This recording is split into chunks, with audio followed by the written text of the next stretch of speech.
as he's prowling around out there, Valhalla. I get it. Yeah. Tiger. Prowling. Meow. Meow, meow. Yeah, can you imagine if that's what he did? Like, if every time he teed off, he purred. Like if it was a good shot, he'd be like... And people are like, there he is. Tiger's purring. You know it's going to be straight down the fairway. I was listening in on his tee shot at 12, and he said, no! Yeah. Well, Tiger, when he first got on tour, and this is like 20 years ago now, so a lot of this has changed over that time period. One of the things that everybody talked about was how vulgar he was. I'm not talking about he didn't say anything out of school, but he just cussed constantly. F-bomb. Yeah. And the thing is, like, they're like, no other golfer does this. It's like, well, no. Hang on. He's young. So young people are obviously going to use worse language. And also, the camera's on him constantly. If the camera followed me around throughout the course of a day on a golf morning show. Oh my God.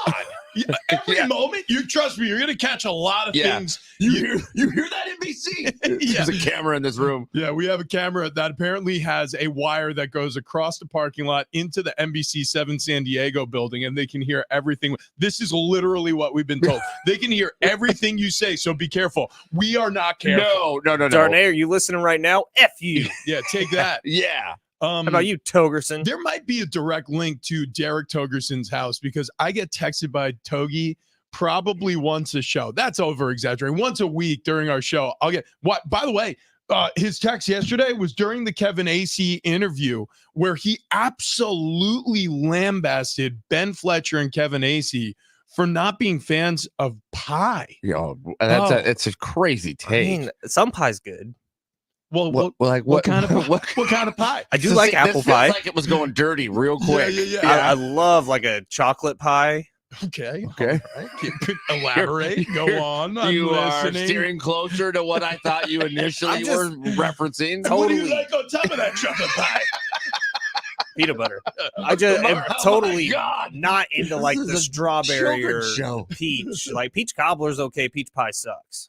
Oh, okay. Wow, really? Peach pie, I think, is phenomenal. Yeah, with a big scoop of like French vanilla ice cream. Give me a break. Golly. Are we delaying the inevitable a little bit here? Well, no, because we don't have to talk about the Padres at all if we don't want to. Because guess what? The NFL announced their schedule.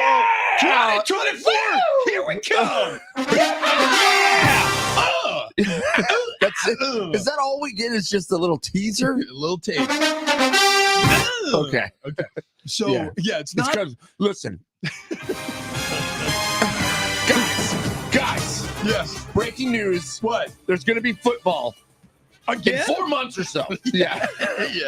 So, listen. General consensus. I like it. I like the schedule. It's a really good schedule. You know why? Because every team gets to play. Like each other. Yeah, 17 games each. You multiply that by 32. I mean, I don't know the math, but I'm going to argue that's a lot of games. That's a lot of games. That's so many games. That's a number of games. Okay, so the NFL schedule was released. I'm going to give you some quick stats. Do you guys want some quick stats on the schedule release? Love quick stats. I love stats. Here we go. Okay, so the NFL, the New York Giants are finally, there it is. Okay, this is an awesome stat. Hang on. The 2024 NFL schedule was released Wednesday night. And get ready for a lot of Dak Prescott, Aaron Rodgers, and Brock Purdy in primetime this fall. Hell yeah, dude. Okay, so the Dallas Cowboys, the 49ers, and the Jets lead the way with 6 primetime games each. This is, of course, going across all networks, ESPN, Amazon Prime, which has your Thursday night package, NBC this season. There are 9 teams in the league with 5 primetime games. Those include the Colts, the Titans, the Patriots, the Cardinals are also going to get 9. So wait, did you say the Cardinals are getting 9? Let me see. No. 9 teams are going to have 5 primetime games this season. The Cardinals are not included that. So the Colts, the Titans, the Patriots, and the Cardinals, they will appear once on primetime. Very nice. Yeah, only once. Yeah. Can you name the team? Can you name the team that doesn't get a don't look it up. Can you name the team that doesn't get a single primetime game? Is it the team we called irrelevant yesterday? I don't know. What No, team was it that? can't be Jacksonville that. Jaguars? Nah, it's Okay, that's your guess. Is the Jags? the team that I have a doesn't backup get a guess. single primetime game. Is it Washington? No, it is the Carolina Panthers. that you know makes what? sense. I was gonna say that, but I thought, nah. So a year after drafting Bryce Young with the first overall pick in the NFL draft, the Carolina Panthers have completely imploded, and they will not appear not one time on prime. Now, that's as the schedule is slated currently. Maybe they're an 11-win team as they're cruising into the month of December and everything changes and they're flexed into one of those primetime spots. What are the odds that happens? Oh, highly unlikely. Highly, highly unlikely. Is there a team or teams that you guys would want to dive into and discuss specifically? Because there is I can leave myself out of this conversation because oh my gosh, yeah, look at he you know. printed out the 49ers schedule. well, Look I at got to do my yearly tradition of circling the wins and crossing out the losses. oh Lord. But I do. Is If you the would, tradition usually in May? when the schedule gets released, yeah. But if you will just let me give me 20 seconds here, because I'll tell you what I got excited about is who the Niners are playing in primetime, not the fact that they had so many primetime games. It starts with the Jets, Okay. and then it's the Seahawks, which is kind of meh. But then you get the Cowboys in primetime, awesome game. You get the Bills in primetime, awesome game. You get the Rams in primetime, should be a lot of fun. Or Lions in primetime to end the year, the second to last week of the season. Like that's the part where it's like, okay, so Bills, Lions, Rams, Seahawks, Jets, those are all pretty exciting primetime games. Well, it's going to be great to see the 49ers have an awesome regular season and work their way to another Super Bowl and lose, because that's exactly what they've done with Kyle Shanahan the entire time he's been a head coach there. Not this year. Get deep in the postseason and have a horribly disappointing outcome. He's undefeated at losing. Yeah. So God, you guys are so mean. no, what do you mean? I'm just looking at stats. We're talking stats. The city likes stats. I do like stats. That But is a stat. There's also like a Brock Purdy elbow explosion, a Dre Greenlaw sideline injury the last couple years. Look, like this year is going to be healthy. Guy's fragile. Those sound Fragile. like excuses. They really do. They really do. Okay, so check this out. The Chargers. We'll start there. Obviously, a team of interest here in San Diego. They finished 5-12 last season, so the Chargers were rewarded. They have the 5th easiest schedule in the NFL based on last season's opponent win percentage. So based on that, their opponents that they'll face this year have a 478 winning percentage. So this is good. This sets up well for Jim Harbaugh. It sets up well for Chargers fans if you're hoping that the new regime, the new era of the Chargers will be off to an easier start. The most anticipated matchup of the season will be when the Chargers face the Baltimore Ravens Week 12 on Monday Night Football. Jim Harbaugh will face off against John Harbaugh, his brother. So it'll be the Harbaugh Bowl. This is fun stuff because Jim, first of all, super quirky.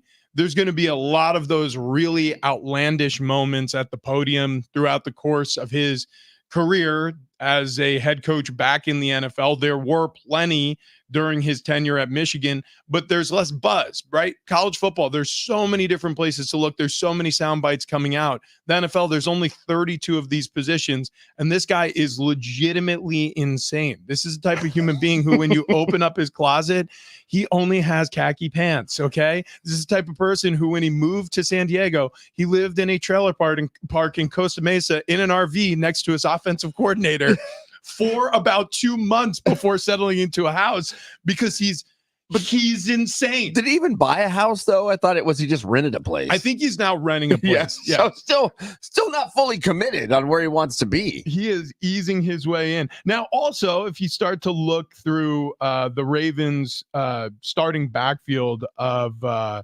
I should say the Chargers starting backfield with J.K. Dobbins and Gus Edwards both, they are former Ravens, now Chargers. So the Chargers literally raided the Ravens waiver wire and said, yeah, we like those guys. We're just going to take them. But yeah, they start the season in Las Vegas or against Las Vegas. They head out to Carolina to face the Panthers. They'll be in Pittsburgh. They'll face Kansas City. Then they have a Week 5 bye, which is an early bye. And then they get to kind of the meat and potatoes of some of these primetime games after the bye week. Week 7, they'll face Arizona on Monday Night Football. We talked about the Week 12 Monday Night Football Baltimore appointment. Kansas City Sunday Night Football. That's going to be late in the season, a December 8th game. And then you move on to the end of the season. The final game will be in Las Vegas. I think this sets up well for Jim Harbaugh and the Chargers. I'm going to guess this is going to be a good season because that's what he's done in a lot of places he's gone. He's had quick turnarounds. What are your feelings on the Chargers heading into 2024 now that we have a schedule? I think that's a bright future for the Chargers. But again, say this every year. On paper, they look pretty good. Look, Justin Herbert's a great quarterback. He's a great quarterback. And if Harbaugh can put together the pieces for him and give him a little protection, give him something to throw to, I think they're going to do well. This schedule is not a bad schedule for them where they should have a winning record this year. What worries you is the wide receivers, because currently it's like DJ Chark and a bunch of guys. And DJ Chark kind of is throughout his career has sort of been a guy as well. He's just a guy they got in trade or maybe a free agent, can't remember. But Quentin Johnson had a rough first year in the league and he couldn't catch a pass. He couldn't do anything after being highly touted out of college. But the receiver room kind of goes like this right now. Joshua Palmer, DJ Chark Jr., Quentin Johnston, and then a bunch of guys you've never heard of. Darius Davis, Simi Vehoku, Cornelius Johnson, Leon Johnson, Jalen Johnson. Lots of Johnsons. Well, what about damn right there are. What about what's his name? McConkey? Lad McConkey, the guy that got in the draft. Also Brendan Rice, Jerry Rice's kid, who they got in the draft, and then Jalen Gill. Those are all rookies. Is Bronny James there? No, he's not. On the Are you sure? But what I'm saying is, do they chant DJ Chark? DJ Chark. Actually, they do. Okay, good. Yeah, I was gonna say when he was in Jacksonville, they absolutely did, and it was very funny, and I appreciate it. In fact, sometimes during the game broadcast, you would hear the announcers like, "Really good in cut there by DJ Chark," and then you would hear in the background over the PA it would be playing. It was very. And I remember one time, I'm like, "Why is that play?" Oh, I get it. Yeah. My question is, and by the way, we're gonna have a halftime here, and then we're gonna get into the Padres. I hope it's not me. I'm not up, am I? Pissed off okay. about Mike Schilt's press conference. Maybe we can play a little bit of that. We have sound. We have audio of Mike Schilt. He bright-sided a lot of things, and he's had some controversial remarks. We'll get to all that. But it's streaking. Oh, yeah. Oh, just in the wrong direction. Here's my last thought on the Chargers before we do move on to the Padres. I'm very curious what SoFi Stadium looks like. Now, obviously, it's insanely disappointing that the Chargers aren't here in San Diego because the fan support here was great. The fan support in LA has been awful, deservedly so. The city did not want the Chargers. They were very confused when the Chargers moved there. They were like, huh? What?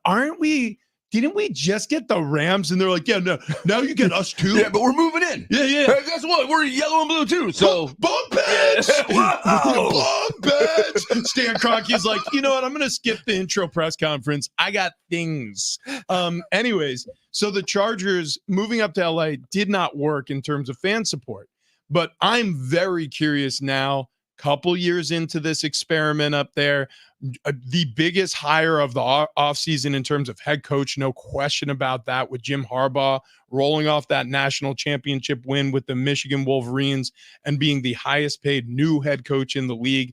I'm curious if there's a renewed excitement or more excitement in LA around the Chargers, and if that is going to fill up SoFi, which, by the way, has been a home venue for road teams since inception. That's what it is. Mm-hmm. Even for the Rams also. Well, for the Rams too, but more so for the Chargers because the Rams have more natural native fans in LA than the Chargers do. Yeah, the perfect example is Kendall's stepdad. Who's that? My stepfather-in-law? Yes. I think that's how it would work. He's born and raised in LA, and he has been a Rams fan his entire life, even when they went to St. Louis, and then now when they return, he's stoked about it. I was with him last weekend on Mother's Day, and he was talking about the Chargers, and he's still, 4, 5, 6 years in now with the Chargers in LA? I think they left in 2016, so we're creeping up on a decade. Yeah, it's been a while now, and he still says, I have yet to meet a single LA Chargers fan in LA. I have my cousin who grew up out in Los Angeles, big Rams fan, still makes fun of the Chargers for literally just moving into their house. He kind of said, "Why are they still? Why are they here?" Yeah, well, Listen, because LA is worth more on a hat. And he was looking to me like I had an answer. I'm like, I don't freaking know, man. Nah, I listen. It's all about money. I mean, anytime you're confused, anytime you're concerned about a decision that was made, just think first: is there a lot more money attached to decision X versus decision Y? And if decision X, if the answer is yes, then that's the reason. That's it.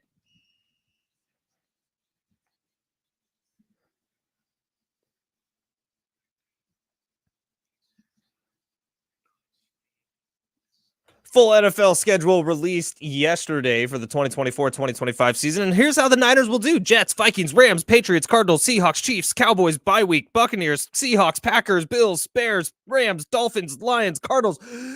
You're welcome.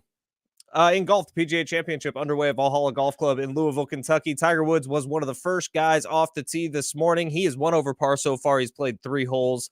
He started on the back 9. So actually the 12th hole, which is one of the toughest out of Valhalla, he really struggled with his tee shot. That's brought to you by the Golf Mart, home of the 90-day guarantee. And we are going to get into these Padres right now, but that is 3 losses in a row to who? Well, the Colorado Rockies, who have not been a good baseball team so far this season. Padres get swept by the Rockies, losing yesterday 8-0 in quite the embarrassing effort at Petco Park on getaway day. It's a day off today for the Pods before they start a 4-game series with who? Well, the Braves, who have been very good over their last 8 games or so in Atlanta. 4-game series against the Braves. Yeah, so the 4-game series against the Braves, followed by a 3-game series on the road in Cincinnati, followed by a home series against the Yankees. So no fair dodging here coming up on the schedule. And unfortunately, during the 6-game homestand, mixed results like we've seen all season long. Really good against the Dodgers. Really, really, really bad against the Rockies. Do you guys remember after that 6-game road trip where they went 4-2? We were having the conversation about the Dodgers Rockies homestand that the Padres are having. We're like, well, if you could just get 4-2 out of this, like steal 1 against the Dodgers and then sweep the Rockies, because sweeping the Rockies should be easy, right? Wrong. Yeah, I mean, winning the series against the Rockies should have been a greenlit venture. Yeah. We didn't. Well, I didn't watch the game yesterday. I don't know if you guys caught any of it. We were here almost all day long, but as the game was going on, we kept looking at the stats. And before the game, I said, you know what, it's going to be not a lot of production. But they're going to win 2-1, 1-0, something like that. No. Couldn't get one of those. They mustered 3 hits during the game yesterday. They got no hit into the 5th inning. They were struggling early. Look, I mean, here, let me give you just some thoughts here before we get to Mike Schilt, the manager, who bright-sided a lot of things about this series, about this game specifically.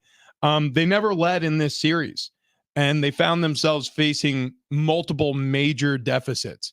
They never led in this series. After beating the Dodgers 2 out of 3, they never even had as much as a 1-run lead in the series against the Rockies. It tells you everything you need to know about this season, about this team. Culturally, there's something wrong here. Now, I don't know if it can be fixed in a season. I don't know if it will be fixed this season, but there is something wrong when you're Jekyll and Hyde. One day you show up to the ballpark, super motivated, playing great baseball. The next day you show up and it's like you're rolling the bats out there in the on-deck circle and expecting them to swing for you. Here's Mike Schilt addressing the media after the game. Mike, from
Yeah, I guess they played good baseball.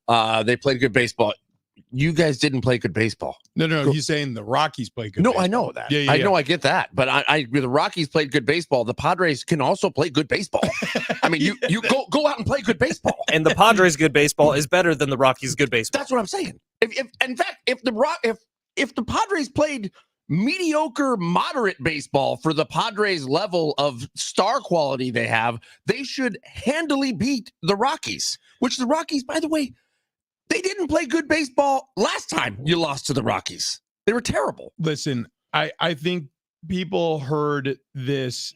I was listening to John and Jim's, or I wasn't listening to the radio show. I was listening to a clip of John and Jim's show yesterday that they put up on social media, and nobody covers the team closer than John and Jim, our afternoon drive show here on San Diego Sports 760, 3 to 6 p.m. But I do think they overreacted to Mike Schultz's comments. I think there's a lot of overreaction in this market to Mike Schultz's comments. Now, did they get outplayed by the Rockies? I would argue, yeah. But this is semantics. It's the way you view things. Maybe he has a little bit more of a positive personality than I do. Maybe he's being a little bit more positive about this Padres teams than I am, because guess what? He's in the clubhouse every day. He has a better beat on the mentality of this team than I do. But I'm not going to pretend for a second like what Mike Schultz said here is like ridiculous, or anything that he conveyed during this press conference is below board, or an attack or an affront on this fan base, or frankly this market that he's brand new to in terms of being the talking piece of this team. I think what he's saying is what a manager, one of the few things a manager can actually say. What is he going to do? Go out there and roast his players? Right. I mean, right. He's going to go out there and and openly mock Xander Bogaerts for having the slowest start to any season in the course of his career. Is he going to tease Manny Machado because maybe, I don't know, his head's out of baseball because he's a new father? I don't know. Is he going to tease Fernando Tatis Jr. or make fun of him or condemn him for a slow start after having a wobbly 2023 after a steroid bust or banned substance, whatever? Colestable. Here's the deal. This is what you say if you're a manager of a baseball team. What else can he say? So I think John and Jim specifically, if we can focus on that, because Jim or one of them had the quote yesterday that's the most embarrassing press conference I can remember from a Padres manager. And I think that was Jim. I listened to the clip. Jim opened the conversation with that. So you get to that point, I think, by doing the Padres the way they do the Padres, which they cover it every single night with their wrap-up show, and they listen to every single second of one of these Mike Schultz pressers. And I'm not going to lie and say I watch every single one of Mike Schultz press conferences, but what I do hear from Padres fans and see on social media and hear especially from John and Jim is they're sick of this being the same answer after every single game, whether it's a win, whether it's a loss. Who cares? And I know you're not saying it, but like for anybody out there who's living and dying on the words of a manager, who cares? He's wearing a Padres costume. And it's performative. Right. I get it. He's the PR guy for the team. What does a manager do anymore? What is Mike Schultz going to do for Manny Machado or he Xander even Bogaerts? Holds up the sheet during the press conference and says, I've been following this thing all year long. Like, honestly, name me 5 managers. Anybody. I defy you. John, Jim, Darren Smith, any of the guys across the street who cover this team, anybody in the local television market, name 5 managers in baseball who truly you think have an impact on the clubhouse and can turn around a team. Name 5. You can't, because guess what? Managers in Major League Baseball and coaches in the NBA are kind of irrelevant. There's like 2 or 3 in both of those leagues who actually can make an impact. And outside of that, there's a whole lot of guys. And I'm not saying that Mike Schultz is just stuffing a Padres t-shirt. But listen, Mike Schultz can't fix Manny Machado. Manny Machado's got to fix Manny Machado. Yeah, but don't you think that a manager can make a difference? Yes. Yeah. Yes, but maybe there's like 3 of them out there in Major League like Baseball. Bruce Bochy. Which, okay, I'm not disagreeing with that, but I'm saying be that guy. Like, be that guy and be better and be that guy. And if you're giving these press conferences, and I get it, I mean, you got to say what you got to say. I'm not disagreeing with that at all, but I almost want the Bill Belichick approach on this. I'm like, yeah, On to Atlanta. yeah, we're on to Atlanta. And then the next question, on to Atlanta. This Almost was to where I can feel the frustration. I can feel the fact that you're pissed out there, buddy, and you want something different to happen. where I would agree this was a little more embarrassing this was like 12 to 13 minutes of Mike Schilt, and most Padres post-game press conferences last like 4. And it was 12 to 13 minutes of that same thing over and over. I know, again. I get it, but again, to your point, TD, and honestly, to your point too, Fletch. I understand anybody who's frustrated wants to hear something different. You are listening to a public relations arm of the Padres. Yeah, no. Yeah, you know what I mean? I know. There are so few managers that even have that kind of credibility with their clubhouse where they can go to the podium and talk about their team critically and not have it blow up in their face, or, by the way, not feed the media or say what he thinks the fan base wants to hear on his way out of town for a 7-game roadie. Yeah. You're just feeding the geese. And you know who that sounded like? That was very AJ Preller approach to speaking about the Padres team. Yeah, and we've heard that AJ Preller and Mike Schilt are very hand in hand. And Mike Schilt says it a little funner, like says it with a little more attitude, but it's the same words. We said that going in when they were looking for the manager. We said it's going to be an AJ Preller mouthpiece. Yes. And so there you go. This is it. And by the way, it's a little depressing. That's where I get hung up. But if you're looking to point the blame, move your finger up to the offices. Yeah. Don't move it to the manager. It sucks. It sucks when you're trying to follow your team here in town. You're trying to root for them, and then you go on a 3-game losing skid, and your manager doesn't seem like he cares, and it's just a PR preference. And you're like, you know what? How about I just go to sleep for about 80 games, okay, and then wake me up, and let's see where we're at. Well, and that's kind of my point. Look, if you're expecting to see something unbelievable from this team, like soon, this is what they are. Look, if the Padres taught us nothing at all, this is what they've taught us. They've taught us that they are a 500 baseball team that is going to perform well when they're challenged against better teams. They're going to perform poorly against lower competition. They've done it all season long so far. The record is what the record is. Now, can they change it? Maybe. I don't know what it's going to take. I'm not a baseball manager. I'm not one of these players in the clubhouse. I'm not wearing the Padres costume. I can't tell you. I'm not wearing cleats on the top step of the dugout. I don't know if a manager can even help this team, but I do know this. There is enough talent in that room to turn things around. I hope that they figure it out on their bus rides out in Atlanta and Cincinnati. They come back with a better attitude and some winning ways off the road that they can bring to this Yankees series at home against New York. Well, they're playing good teams now. They'll win them all. Well, I pray that's the case. Look, as a Padres fan, but if you're waiting for Mike Schilt to say the thing that is going to calm you down after a 3-game losing streak against Colorado Rockies, I mean, call your mom or dad, talk to them, because nobody's giving you a baba. He's going to say the things that he knows the Padres want him to say so he can keep his job. So when the good times are rolling, he can get praised for being a good manager. He is not in control of this. The players in the clubhouse are in control. All right. Hey, speaking of sports here in San Diego, a little less depressing. We have international rugby coming to SD. Yeah, the most famous rugby side in the world, the All Blacks, are coming to play against the Flying Fijians July 19th. We're going to be exposed to some skill, speed, and intensity that you haven't seen in person here in San Diego as the 2 best rugby sides in the world face one another. Final tickets on sale now, but they're moving, man. So get to Ticketmaster.com. Do not miss out. All Blacks, Flying Fijians, July 19th, Snapdragon Stadium. Coming up next, Big Cats on the course. We'll give you an update.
This update presented by Sid's Carpet Barn. Starting with the Padres, they got swept by the Rockies after losing yesterday 8-0 at Petco Park on getaway day. Day off today before they start a 4-game series with the Braves in Atlanta. NFL full schedule was released yesterday for the 24-25 season. It gets going on September 5th when the Chiefs host the Ravens in Kansas City. And in golf, the PGA Championship underway at Valhalla Golf Club in Louisville, Kentucky. Tiger Woods, one of the first golfers out this morning, he is through 4 holes and just sunk a big birdie putt on the 13th because he's started on the back 9. Brought to you by the Golf Mart, home of the 90-day guarantee. For over 70 years, San Diegans have trusted Sid's Carpet Barn for all their floor covering needs. At Sid's, you'll always find great service, low everyday prices, and the largest selection of carpet, wood, laminate, and tile flooring with immediate installation too. Visit Sid's Carpet Barn or sidscarpet.com. Red Shoe Day, less than a week away now, May 22nd, benefiting Ronald McDonald House Charities in San Diego. Proceeds stay right here in San Diego, directly supporting our families, and fund raised during Red Shoe Day support lodging, meals, emotional support, and family day services provided by the house at no cost to families. Our iHeart team for Red Shoe Day, they're going to be out collecting donations at the intersection of Balboa Ave and Ruffin Road Wednesday, May 22nd, 7 a.m. to 9:30 a.m. A fantastic cause that we support here on Big Rich, TD, and Fletch, San Diego Sports 760. No question about it. So if you're not paying attention to the golf channel, actually, I don't even know what network. ESPN Plus. Is it ESPN Plus? Okay, so Rory out here. He doesn't care. You don't care about no divorce. Well, he's playing well. Yeah, ESPN Plus today and tomorrow, and then I think the Golf Channel or whoever picks it up in the afternoon. Maybe it is ESPN. But Saturday and Sunday, if you're driving around San Diego, tune in right here, San Diego Sports 760. From 11 o'clock on Saturday and Sunday, we carry live coverage of the PGA Championship out there in Louisville, Kentucky. And then tonight and tomorrow night, starting at 7 o'clock, we'll have the official PGA Tour, like a nightly recap show of what happened during the day. So San Diego Sports 760, home of golf. No question. Yeah, listen, the PGA Championship, often referred to, maybe only in my brain, as the worst of the majors. Well, at least Buzz. Yeah, I mean, like it's kind of like the stepbrother of the majors. It's like we've got the Masters, yeah, and the U.S. Open, all right, and the British Open. They call it the Open Championship now, yeah, and the PGA Championship, and people go, huh? What is it? Do they do that too? It's like, cool when it's at courses like this. Yeah, Valhalla is an awesome So course. Yeah. if we can set this up a little bit, and forgive me for nerding out, but 2014, Rory McIlroy won the PGA Championship at Valhalla, and it was a slammed leaderboard. And if you watch the Golf Channel at all yesterday, like I did, they're predicting the same thing here, that the leaderboard during the final day is just going to be slammed because it's a little easier to putt here, especially today, the way that the greens have shaped up. So it's not like the Masters where if somebody has a hot putting day at Augusta, they can just take a storming, magnificent lead. It's like putting should be ultimately pretty even here if the guys are capable at all. Yeah. So I'm specifically interested in Tiger Woods, as most people are during a major, seeing what he's going to do, because chances are these are going to be the only events you're really going to watch Tiger participate in. Tiger Woods is definitely slowing down. His career is starting to crawl to a stop. And here's 4 takeaways from an observer who was writing for golf.com. And forgive me, I'll look up his name again. Adam Christensen. I was reading an article from him this morning. He's the epitome of a grinder. That has always been true, but especially for this event this year. So apparently he took a scouting trip out here last week. And then he obviously already has played here a million times. He's been in Valhalla since Sunday. Okay, so he has walked this course. He has walked these greens. He's played plenty of practice rounds. Like, if there is an opportunity to see Tiger Woods high on a leaderboard, it's going to be at a course like this. I know I said that for the Masters because it's a course that he knows extremely well too, but this is another one of those. Also, he noted that his swing is looking super duper smooth, which is great news because he's had a lot of trouble with that leg that he injured in that car accident. He says the 2 other things that he noted is he handles his fame like it's a science, like he's a scientist. Like he takes his time with fans in doses, his time with media in doses, and it's almost like watching somebody operate instead of actually like get lost in moments. Like he's like, all right, and time's up. Now it's time for me to move on to practicing. Well, he's done it a lot. Yeah. He's had a lot of practice with that. How's the goatee looking? It looks good. Yeah. Evil Tiger is out in full force. Evil Now, Tiger. the other luxury of being Tiger Woods is that you can do that. You can go on Sunday and you don't have to play in the other tournaments because your legacy's already set. Yeah. So like all these other guys who are still trying to chase wins on the PGA Tour, they don't have the luxury of money. It's And money. dude. He's printing money. Other So- storylines to watch: Jordan Spieth going for his career Grand Slam. He has not won this major. He's won the other 3. So Jordo, good luck. Hope you do it. That's all I got. Last thing he said was that there's still glimpses, which is the reason why I watch, because I was a Tiger Woods fan growing up. It's the reason why I got interested in golf. And when you hear that word glimpses, it means that there are times when Tiger Woods is on the course still where you're going to see Tiger Woods from 96, where you're going to see early 2000s Tiger, where you're going to see Tiger Woods on the hunt like he was when he was wearing Sunday red and dominating the world of golf as the number 1 golfer in the world for 10 straight years. Look basically. at the gallery for Tiger on Thursday. Yeah. Oh, yeah. Oh, it'll only grow. People are still at work, many of them. How you guys feel about the outfit? What's up? I don't mind the salmon in the gray pants, Yeah. white shoes, white hat. I like it. I think he looks hot. Yeah. You know what? You took it too far, man. You took it way. You are a Tiger fan. No. You Actually, wear those stripes. But then again, now that you mention it, those rippling biceps and triceps as God. he's lining up for a 40 Come 40 on, foot God, putt. it's going. Will It's it? going. Go. It's going.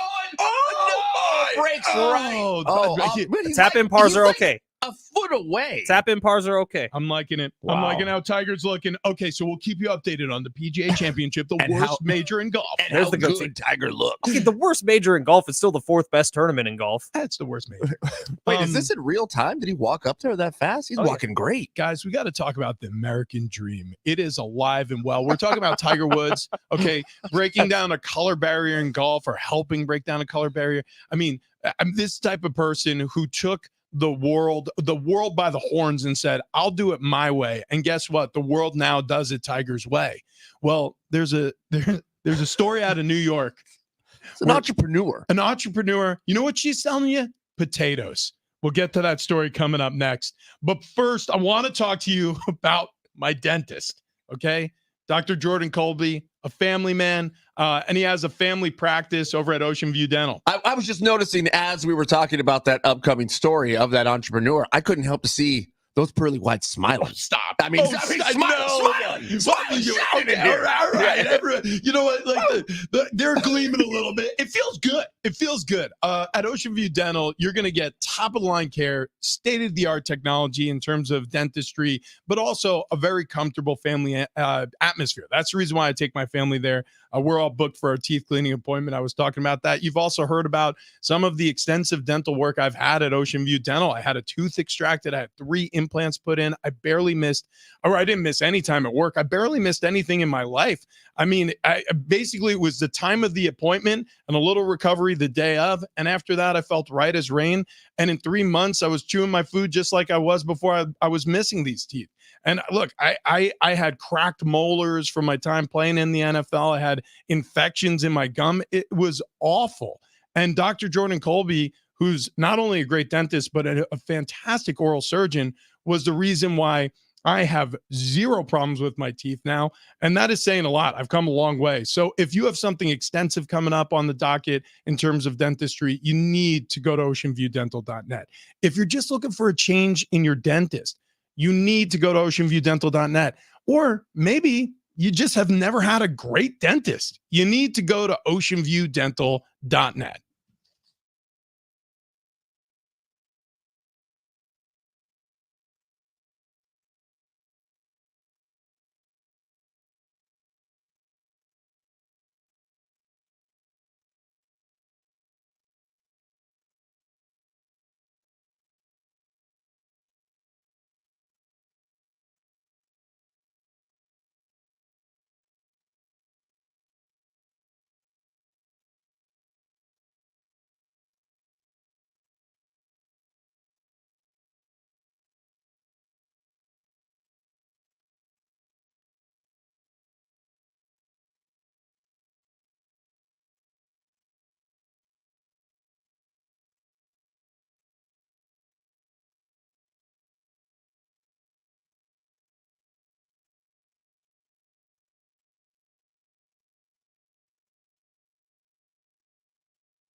All right, you want to hear what I was doing in the middle of the night last night? Well, maybe not the middle of the night for some people, but around 9:30, 10 o'clock, I put in a Prize Picks lineup for KBO baseball, Korean baseball. 2 pitchers. I don't even know their names right now, but this is how much fun this app is. I like to set a lineup that I know is going to be played overnight. That game's first pitch was at 2:30 in the morning. And so I get to fall asleep and then wake up and see if I won. I still haven't even opened the app yet to see if I won yet, but I love Prize Picks. Don't you wish you had Prize Picks during COVID when all the random sports took over the world? Like we were watching cornhole, KBO, darts every single day. Yeah. I would have been better. Really wish I would have. So this is a big week in golf, right? You get the PGA Championship going on out there in Louisville, and I got a lineup going on golf right now. Brooks Koepka, John Daly, Jordan Spieth, Max Homa, John Rahm, Tiger Woods. All your favorites are on the Prize Picks app. If you're watching these things anyways, why not get a little skin in the game, make it a little more fun? And when you do, download the Prize Picks app. And I say when, not if, because you will do this right now. Download the Prize Picks app. Use promo code DOGS, DOGS, dogs like bark, dogs. And you're going to get a first deposit match up to $100, and you can start winning right away. If you got the skills, you could win up to 1,000 times your money on Prize Picks. Yeah, look, Prize Picks is the most fun I've had. You can win up to 100 times. Sorry, not 1,000. Oh, did you say 1,000? I did. That'd be way cooler. Oh, gosh. I didn't even hear you say that. Yeah, 100 times your money. This postseason in basketball, obviously PGA Championship going on in golf, WNBA. I had a lineup go on WNBA. I had Alicia Gray, less than 8.5 points in the second half of her game. Lexi Brown, less than 7 points in the second half of her game for the Los Angeles Sparks and the Atlanta people. I don't know the name of that team, but either way, that was a winner. Attaboy. Yeah, look, more than 5 million people have already done so, and that's just since Rich started talking about Prize Picks. When I was there, it was at 3 million. So 2 million of you have signed up since Rich Ornberger started talking about Prize Picks. Why not make it 6 million? Come on in, download the app today. Use promo code DOGS, DOGS, Prize Picks. Pick more, pick less. It's that easy.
Big Rich Stadium Fletch coming up in just a few minutes. If you missed Mike Schilt's comments post game, we're going to have those for you because there's been a strong reaction across Padres Twitter.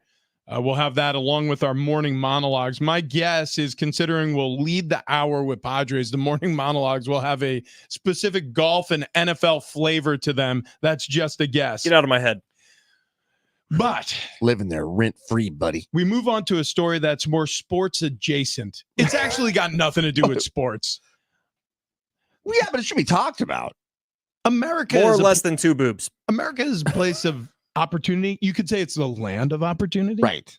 I think I think when the French gifted us the Statue of Liberty and it said, "Give us your tired, give us your weak, give us your poor." This is the place where all paths can lead to truly grand, optimistic futures, as long as you put a little bit of elbow grease and some stick to it attitude and all those things. And I'll tell you what. There's a potato farmer in New York who followed a dream, and now she's being rewarded for it. Yeah, that's right. That's right. So they put up the portal in New York, which looks directly into Dublin, Ireland. And then in Dublin, they look into New York City, and OnlyFans model, what was her name? It was, Ava Louise. Ava Louise, OnlyFans model, decided, you know what? The people of Dublin need to see these potatoes. Yes. So she took her shirt off, lifted it up for everyone to see in Dublin. That shut down the portal, but it didn't matter because entrepreneur, OnlyFans model Ava Louise says she's made $30,000 in the past 2 days due to her potato farming. Right, right. So she showcased these Idaho Golds, these Yukon russets. Yeah. And as a result, she was rewarded with 30,000 subscribers on her OnlyFans page.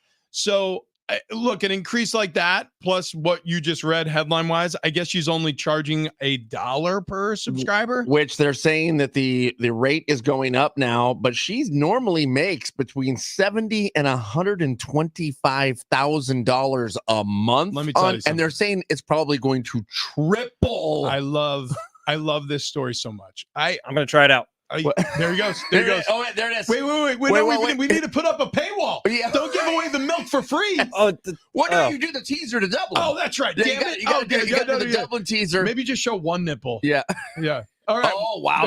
You went from the top down. There's one. Okay. Yeah. Now, the only thing left to do, one. what is the best type of potato? That's the only thing I'm curious about after reading this story, because I mentioned some Yukon Gold. I'm gonna say Yukon. You're gonna say Yukon Gold. Gold. They're just buttery. They're buttery. Fingerling potatoes. Wow, shocking. The healthiest potato is considered the red potato. I don't mind a red potato. I like a purple potato. The sugar to fiber ratio, I guess, is in the favor. Let's see. I mean, you know what? What's interesting is there's no such thing as the best potato, because there's potatoes that are good for frying. There's potatoes that are good for roasting. Yeah. There's potatoes that are good for boiling. Depends for your on mashed the potatoes. Yeah. You know what? And you know what? I love a baked potato. That reminds me of Ava Louise, because there's a potato for everyone. And it sometimes turns there's two. Sometimes you need to. And turns out 90,000 subscribers on OnlyFans agree that her potatoes are the perfect type for them. Here's the deal, guys. Yeah. 6-7 months ago, before we knew Wayne and Chloe over at sdfatloss.com, there's no chance I would have had the stones to go up in front of a portal to the entire world and, take my shirt off. Show those potatoes? Yeah. I mean, I probably would have done it, but it wouldn't have been a good sight. More mashed potatoes back then. Right.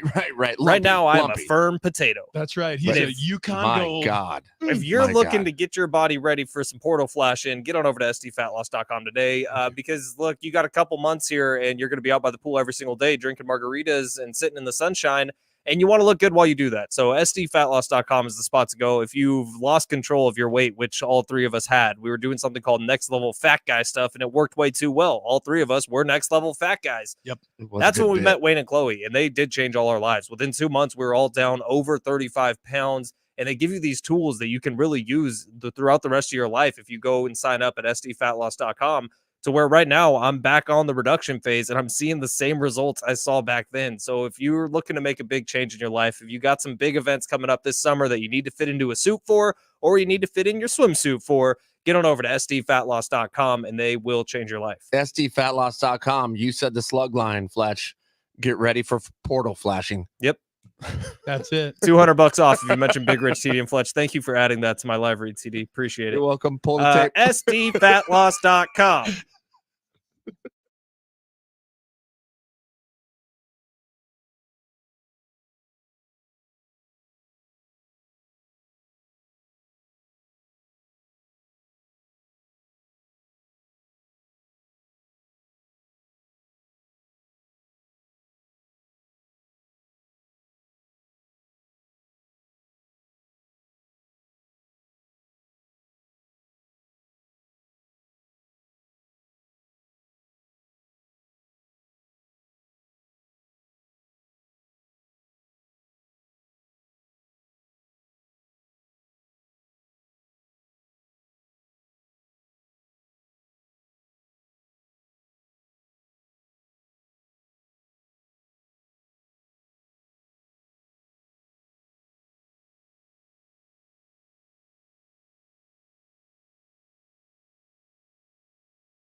It's hour 2 on Big Rich, TD, and Fletch. This update presented by the Jibba Trail Real Estate Team. Padres got swept by the Rockies, losing yesterday 8-0 at Petco Park on getaway day. Day off today before they start a 4-game series with the Braves in Atlanta. NFL full schedule released yesterday for the 24-25 season.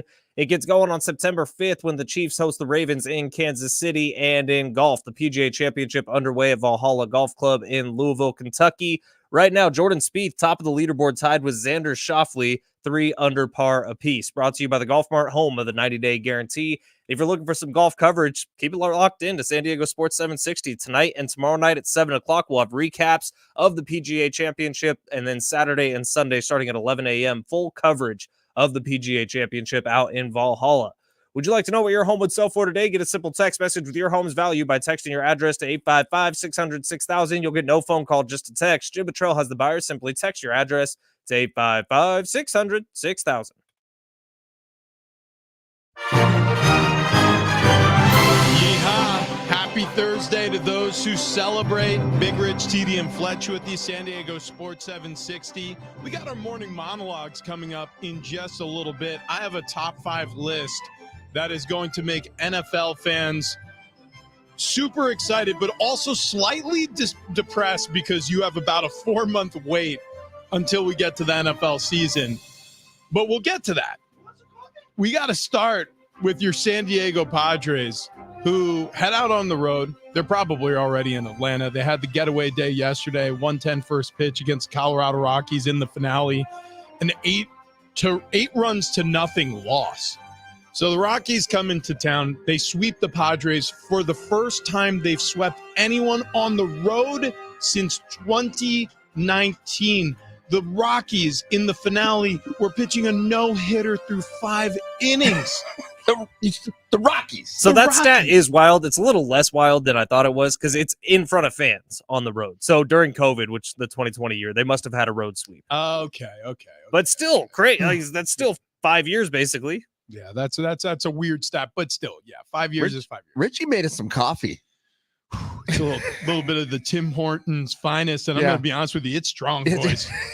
She's strong. She's strong. Tim Horton, thanks to Caroline, Queen of the North. Caroline Blocka. Mm-hmm. She came down, or actually she came down, this was a year ago, but then she sent us a care package from Canada shortly after she returned home. And we cleaned our office. I have not. Tim Hortons is awesome, dude. They got Timbits, which are little donut holes. They're just better. Well, it's a donut shop. It's to give you an example of the United States side, it's Dunkin' Donuts in Canada. Oh, okay, I got you. But better. I got you. Well, we found the coffee after we cleaned up our office, and then decided we should make this. And in the bag of coffee, you used half the bag. That was half a bag coffee.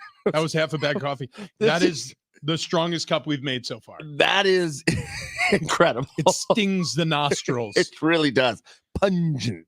That ain't the word. Yeah. I mean, this is overwhelming. Wow.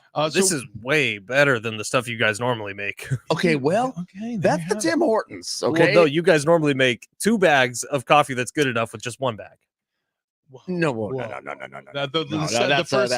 first thing you said is accurate. We do double bag it. Yes. Second part you said inaccurate. You need that coffee is undrinkable. Like this bag. Is like good coffee. Would you guys admit that maybe 1.5 bag is the right ratio and 2 bags is probably too much? No, we tried that. We tried that. We tried 1.5 bag. We tried 1.5 bag we went filter, 1 bag, filter, 1 bag. That was not it. It was not the right one either. The filter to coffee ground ratio was way off on that. It was way off. So we fixed it. Should we get real douchey with our coffee and start bringing in like a French press? Ooh. You know what? Wait, hold on. Is anyone opposed to doing a show espresso machine and we're in here steaming milk? We all chip in. Yeah. So hang on. Yeah. We have a Nespresso, like the fancy one at the house that we never use because the pods are too expensive, but we got 3 of us. Yeah. So why don't we just buy a bunch of pods and I'll bring that thing in? I mean, that's cool. I'm very cool with in the background of this show having a Nespresso going the entire time. I have no problem with that. So check this out. You know the milk steamers, like wherever, any coffee shop you go to? Yeah. There was this one coffee shop I went to where they sold eggs and they cooked, like they would mix up eggs and peppers and onions and just cook it with the steam. Oh, I did that one time. We do that here in the studio. We had an espresso maker that had the wand milk steamer. And I did that one time And Ann was like, don't ever do that again. I was like, why? She was like, first of all, the eggs are awful. They're watery. And second of all, she was like, now we have to clean and sterilize that. I'm like, no, steam. It gets so hot. It gets so hot. It kills all bacteria. I'm like, that's why you Right. take steam showers when you're sick. She was like, I want you to sterilize that. I'm going to hot yoga. Maybe the Padres need a steam shower. That's exactly what Sterilize all the bacteria. Or, like a seance. Let's play the Mike Schilt audio again, because this has gotten a lot of reaction. We'll give you our thoughts after you hear from him, but this little exchange with Kevin Acee, beat reporter, Padres insider for San Diego Sports 760. He was talking about how the Rockies outplayed the Padres, and Mike Schilt was like, whoa, fella. I'm going to stop you right there.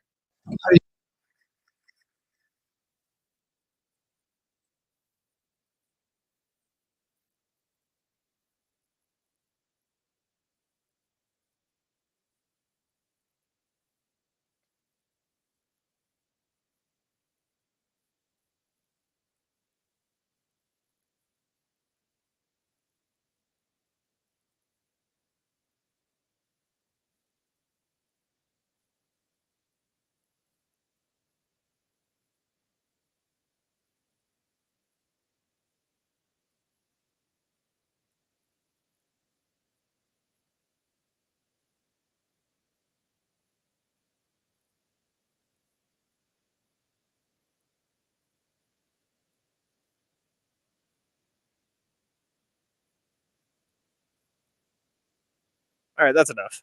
Yeah. Look, okay. So here's the thing. I get it. I get it's frustrating.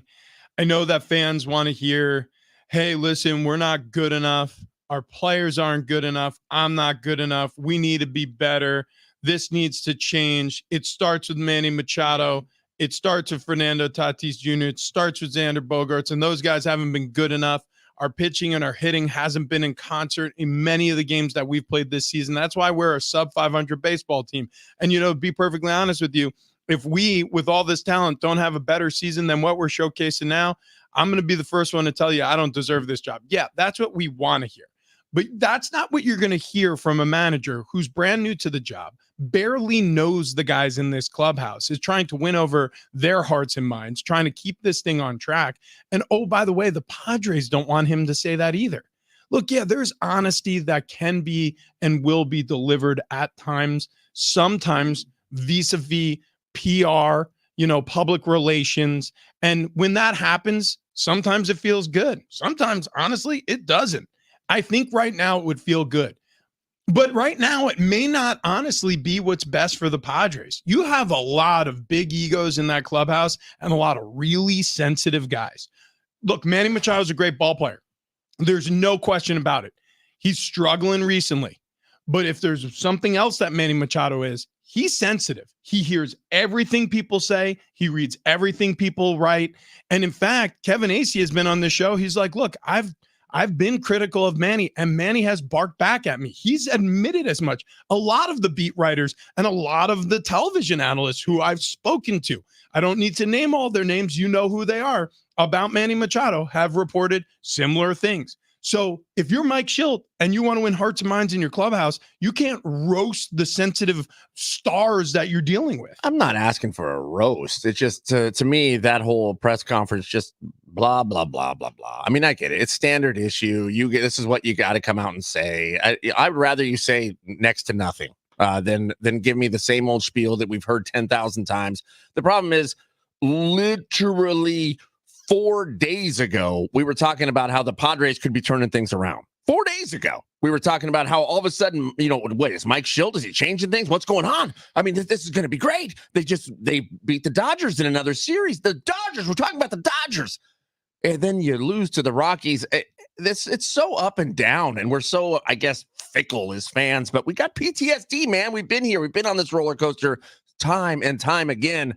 And it's exhausting. That's all. So when you have more of that sort of talk, it's just tiring. Mike Schilt said nothing in that press conference, Yeah. like literally nothing. Exactly. And guess what? Last year when Bob Melvin did roast the team a little bit after, I think it was an Arizona series where the Padres really struggled, the Padres didn't respond either. So it's like nothing that a manager says, I don't think is going to really have an impact on what happens on the field. And I think fans are pissed off about what's happening on the field, but they don't have that direct outlet like you can on social media where you can take a clip of Mike Schilt talking and just say, this is stupid. Yeah, it's stupid, but what else is he going to say? Make me manager. Make us manager. We can also have zero impact on the team. Well, it really is. If you want to know who the manager is, sorry, Rich, but if you want to know who the manager is, Mike Schilt told you in that press conference. He held up a piece of paper that had stats and stuff on it. He said, I've been using this thing all year, and it's literally the iPad that we talk about. It's that. Yeah. That's the manager of the San Diego Padres. Guys, this is what it looks like in 2024. And when I say guys, I'm speaking to everybody. I mean everybody, all of us who are Padres fans, all of us who care even a little bit. Or maybe you don't care at all. You're just sort of one of those passerby or fans who checks in on Sports Talk Radio, see how the Padres doing. Well, let me give you an idea. Up and down and up and down. And right now they're down. This is how the season has gone to this point. We're about a quarter of the way, actually a little more than a quarter away through the season now. And it's not changing. It's not changing anytime soon. It's going to take a lot of effort to turn this aircraft carrier because they have now, they have an identity. This is a team who plays well sometimes and plays awful sometimes, and they are consistently inconsistent. That is the identity of this ball club. And you're absolutely right, Fletch. Mike Schilt, just like about, I would argue, 28, 27 other managers in baseball have to run their team off of an iPad.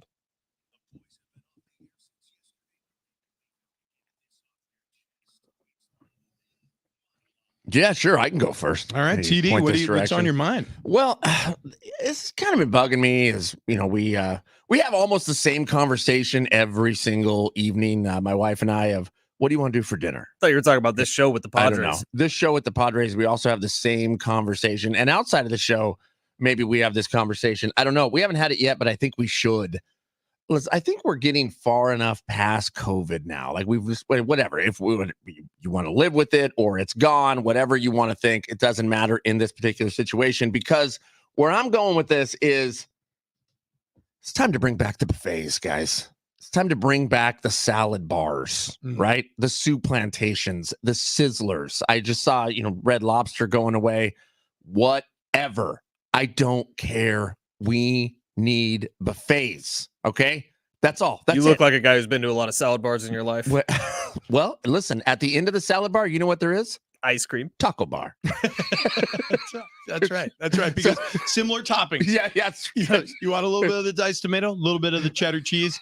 It's all there. One side taco shells and ground beef, other side lettuce, romaine. Soup plantation, though, when you get through the salad bar portion, and then it was just chaos. It was like it was just a fist fight trying to get a baked potato. But you could go and say, "Hey, can I get some of those fresh baked chocolate chip cookies?" And then give you a bag, and then you take a couple out of the bag and you drop them in a bowl, and then you'd walk over to the soft serve ice cream and just go at it. Dude, just go ham. I would wait till those cookies got a little bit cool. Like I love to eat them warm, but little cooled off. And then I would put the ice cream right on the cookie. I made myself an ice cream sandwich. Yeah. I agree with you. I love buffets. I love a buffet. I mean, you guys do the Vegas buffets? I've been. I always try to go with my brother-in-law because he's a big gambler. Do they still have buffets in Vegas? Oh yeah. Dude, hell yeah. And so, but when my brother-in-law wins on day one, he'll always take us to the Caesars buffet on day two. And so when we go with them, it's like we're gambling on him also winning so we can get the Caesars buffet. Wow. Yeah. So like the Valley View Casino, they have that lobster buffet. It was a big deal. We went to the buffet. It's probably been about a year ago now. Not a buffet line. Like you sit down at a table, they hand you a menu, and they'll bring you as much as you want. But it's not the same. It's not like, when you go to a breakfast buffet and you're traveling through and it's like, oh my God, they have French toast, they got eggs. And then you get to the bacon, you're like, this is the source of all bacon right here. And it's just mounted. Like, you know what? I'm just going to do a single plate of bacon. Tin oven sheet pans that's like this big, and it's full and overflowing with bacon. I love it. I miss those days. There was an offensive coordinator in New England who's legendary for this. He was a former Notre Dame head coach too, Charlie Weiss. He used to take, you know how sometimes in the bacon tray they'll take pieces of bread and they'll put it on the bottom to sop up all the grease that drips down. Okay, so he would take the little slices of white bread. This was before I was in New England. Oh my gosh. And he would take them and he would put those butter balls on it. So he would make bacon grease and butter sandwiches out of the bread slices. That's a heart attack. Can you imagine though? Can you imagine this? Charlie was a big boy back then. Check this out. Yeah. What if you took that slice of bread though and you threw it on the griddle? Okay. And then you like fried up each side and then use that as like the middle bun, like you were making your own Big Mac. Oh, all the blood is. I'm lightheaded. Golly. It feels like next level fat guy stuff. Thanks, TD. Yeah. For my morning monologue, I want to bring to everybody's attention to Missy yesterday that the NFL has announced their 2024 schedule, and in so doing, they've announced their primetime games. And so I'm going to give you my top 5 list of primetime games I'm most excited for. Ooh, I love this. I like this a lot. Number 5. The Number Baltimore 5. Yeah, wait, hang on. Don't do anything yet. We can count it down. We got the countdown, girl. Hang on. Who will not return my call? Number 5 is the Baltimore Ravens visiting Kansas City Thursday, September 5th. This is an early season game. That's your number 5? That's my number 5. This is a Sorry, good I one. wasn't listening. What was the game? Okay. Baltimore Ravens. They're visiting Kansas City. They're going to face the Chiefs. This is, the Thursday, September 5th kickoff. This is the biggest game of that week, it feels like, certainly. My number, hang on. Number 4. Number 4 is, check this out, Rams at Lions. So same weekend, this is Sunday Night Football. I'm super excited for this one, and for obvious reasons. This is a playoff rematch. You know, you had Matthew Stafford, Jared Goff. This is going to be in Detroit. So again, Stafford going back to Detroit. This is probably going to be one of the last times he's going to do this. That guy's close to retirement. I'm excited for that one. Here's when things get sexy. Number 3. She was smiling. Yeah, she was. She was smiling. This is like a preamble to the Thanksgiving lineup. You've got Dallas Cowboys hosting the Houston Texans. Monday Night Football, November 18th. CJ Stroud taking on Dak Prescott. Will Dak get an extension? Will this be the game that puts him over the top? Mike McCarthy is on the hot seat in Dallas. Jerry Jones isn't getting any younger. He wants a championship. This is a huge in-state rivalry. That's going to be a fun one, the Monday Nighter on November 18th. Number 2. Okay, you're going to love this one, Fletch. So, Yeah. Why won't she return my call? Number 2. The New York Football Jets heading on the road where? The San Francisco 49ers. of Santa Clara. Of Santa Clara, California. Are they going to add LA to that at some point? Yeah. Of the greater Los Angeles region. This is the first Monday Night Football appointment in the NFL, and I think it's going to be great. You got Aaron Rodgers, you got Brock Purdy, you've got tons, and I mean tons of stars on the field. You've got drafted rookies everywhere you look. It's going to be awesome. It's going to be Will awesome. Eric Hosmer be an all-star this season? And number 1, Yeah. which, by the way, to answer that question, no. He's now doing a podcast. All-star podcaster? Yeah. Oh, maybe. Yeah. He could be. The number 1 game for me, primetime, Baltimore Ravens going to LA Chargers. This is November 25th, 3 days before Thanksgiving. The Harbaughs are planning a tiny little family get-together out here in LA, and it's going to be the Harbaugh Bowl. God, you know the NFL schedule makers were like, brothers, Thanksgiving, high five. Oh, dude, Yeah, Look no at doubt. us. It's going to be great. Ravens, by the way, in 2 of your top 5. This is the first Harbaugh. It's true. Yeah. My first one was the opener, Thursday Night Football, between the Ravens and the Chiefs in Kansas City. Because they got a competitive club. Dude, they have a competitive club. And also, Jim Harbaugh brings so much intrigue to the storyline with the Chargers. Look, Jim Harbaugh and John Harbaugh haven't faced each other since the Super Bowl between the 49ers and the Ravens. The blackout game. The blackout If the game. blackout game never happened, if the blackout never happened, the Niners win that. Wait, this is a Thanksgiving game?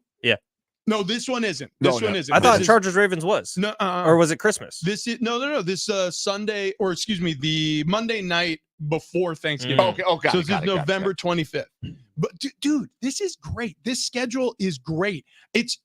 What date it is? It's May 16th. Yeah, you're also too excited because 2 of your top 5 happen within the first 4 days of the season. Okay. Golly. That's my morning monologue. Yeah. Fletch, what's yours? I liked yours a lot, Richie, and I think let's do a little TikTok video after the show. You of didn't- that, but quicker. You didn't mention week 2 of the Broncos schedule with the Steelers. Russell Did Wilson. the Broncos get a Heading primetime back- game? No. It's not a primetime game. So my morning monologue is going to be quick and sweet, and just so you guys know what I'm dealing with at home right now, Mrs. Fletcher, Kendall, beautiful woman, great teacher, awesome wife, is more excited for this weekend than any of the 3 of us, or Rich's kids, or Rich's wife, or TD's kids, or TD's wife combined. Like we get invited to do this Disneyland thing, which is really cool, and like probably one of the cooler things our show's been able to do. And we get to go out and do a bunch of stuff. And Kendall for sure thinks this is 100% about her. I love it so much. But it is. It totally is. We could build the whole weekend around Kendall. Yeah. But Kendall's like talking about all the things she's doing. And I sent her the itinerary we Kendall have, Fest. which is packed full of things. By the way, like 2024. we got a lot of things to hit on this list that we have when we go to Disneyland. Right. And Kendall has her own list of everything she's going to do. And I'm like, sweetheart, you might just be on your own. Wait, Like, is she not going to do the same thing? She doesn't want to see backstage. she's going to, and she's really excited about all that too. But I'm telling you, like the way she's talking about it, this is Kendall's trip to Disneyland, But- not the Big Rich, TD, and Fletch trip that Kendall's been invited to Well, hold on, though. She goes to Disneyland often. all the time. So does she have different items on the list, or is it just the same thing she usually does? Dude, I don't- but you're going to be there. There's been so much information just thrown at me, literally starting on Monday, and I've shielded you guys from it because I don't I don't want to show all the crazy at once. But Maybe we should have her on the show. Yeah. Talk Disneyland. That might have to happen. Yeah. She might be our guide in this whole situation. Here's what I will say. I love passion.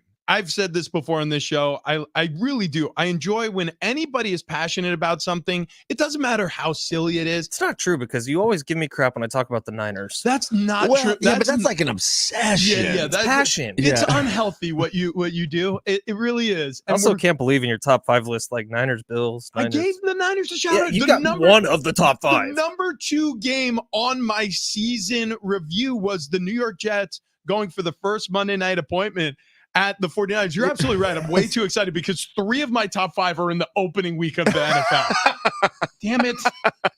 Damn it. It's okay. You're passionate. I really am. Wow. Like, see, and that's what I'm talking about. I love when people are passionate about things. Like I really am. So when we go to Disneyland with Kendall, I promise you, aside from her, she's going to be the most excited, but I'm going to be right there just gleaming and glaring at her excitement. Right. Because if she is Yeah. what you described, Dude. this is going to be So just- Like, we're I'm not seeing even the ex- magic in her eyes. I'm as not she- exaggerating. As she feels what Disneyland is like I for the can't wait. 1400th time. She already has 3 different outfits planned and laid out.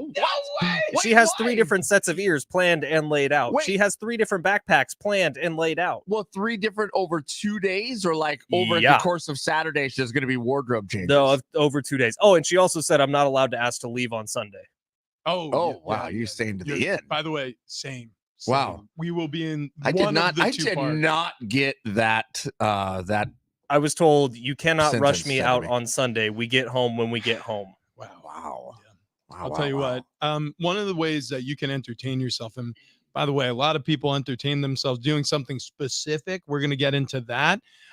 Definitely a sporting topic, but how does it compare to other highly rated sports events across this country? We'll get into that topic in just a little bit.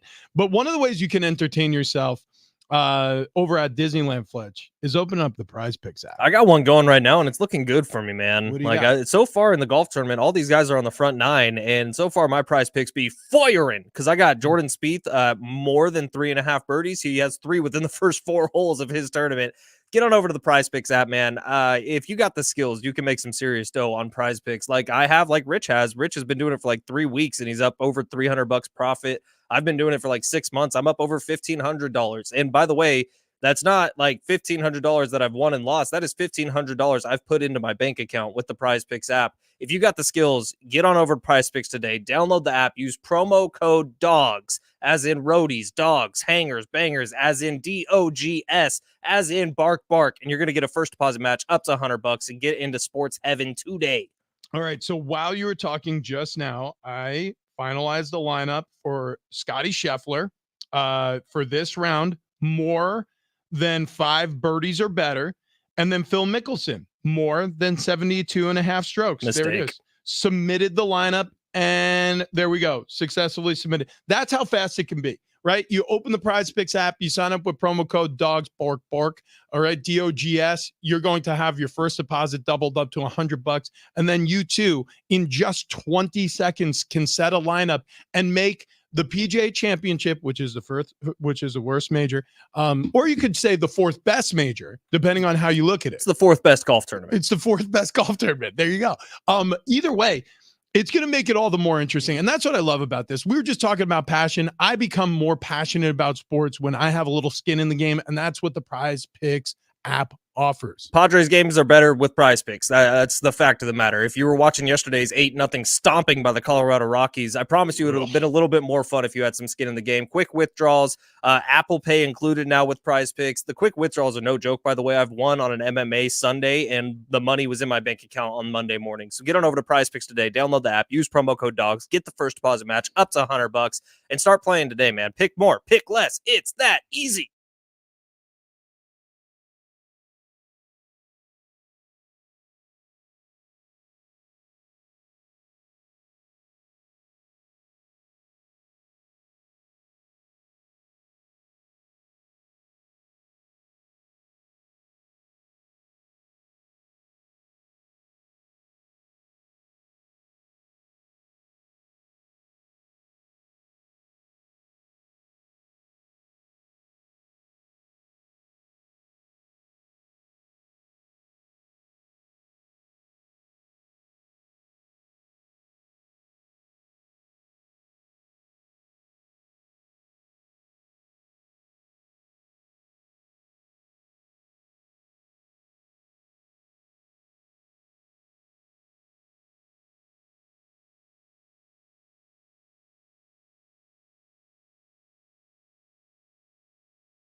We got bonus bucks for you to the tune of $1,000. That's right. You can win $1,000 right here on San Diego Sports 760. All you have to do is listen for a keyword and then take the keyword over to sportssd.com and enter it. Your next shot at getting that keyword coming up 9 o'clock.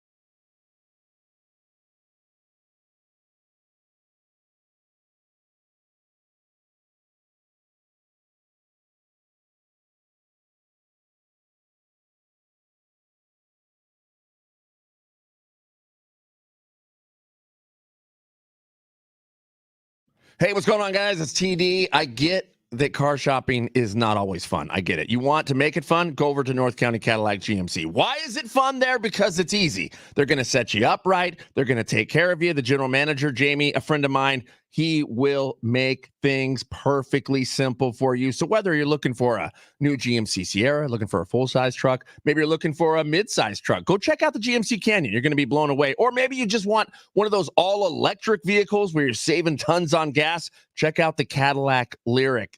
Tons of exceptional savings on all those vehicles. You want a full-size SUV? Look at the Yukon. You want a crossover? Check out the Acadia. They're going to take care of you there. They can also help you get a great deal on a pre-owned vehicle. But look, the North County Cadillac GMC, they were voted San Diego's best domestic auto dealer in the San Diego Union Tribune Readers Poll for a reason.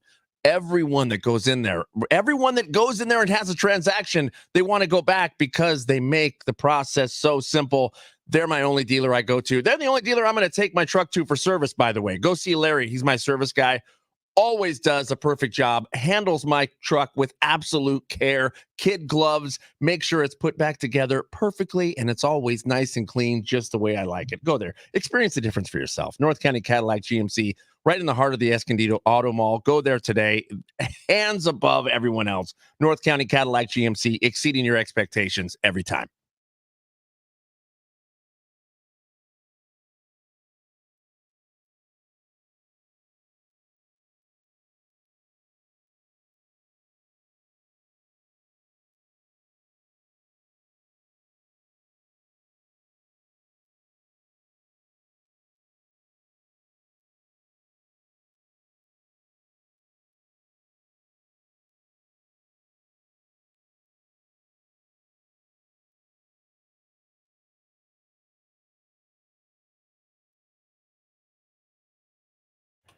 This update presented by the Jim Trail Real Estate Team. Padres get swept by the Rockies, losing yesterday 8-0 at Petco Park. Day off today before they start a 4-game series with the Braves in Atlanta. NFL full schedule released yesterday. And in golf, the PGA Championship is underway at Valhalla Golf Club in Louisville, Kentucky. Leaderboard stacked already. Xander Schauffele, Jordan Spieth, Tony Finau, Rory McIlroy, all within the top 5.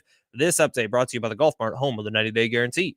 Would you like to know what your home would sell for today? Get a simple text message with your home's value by texting your address to 855-600-6000. You'll get no phone call, just a text. Jim Betrell has the buyer. Simply text your address to 855-600-6000.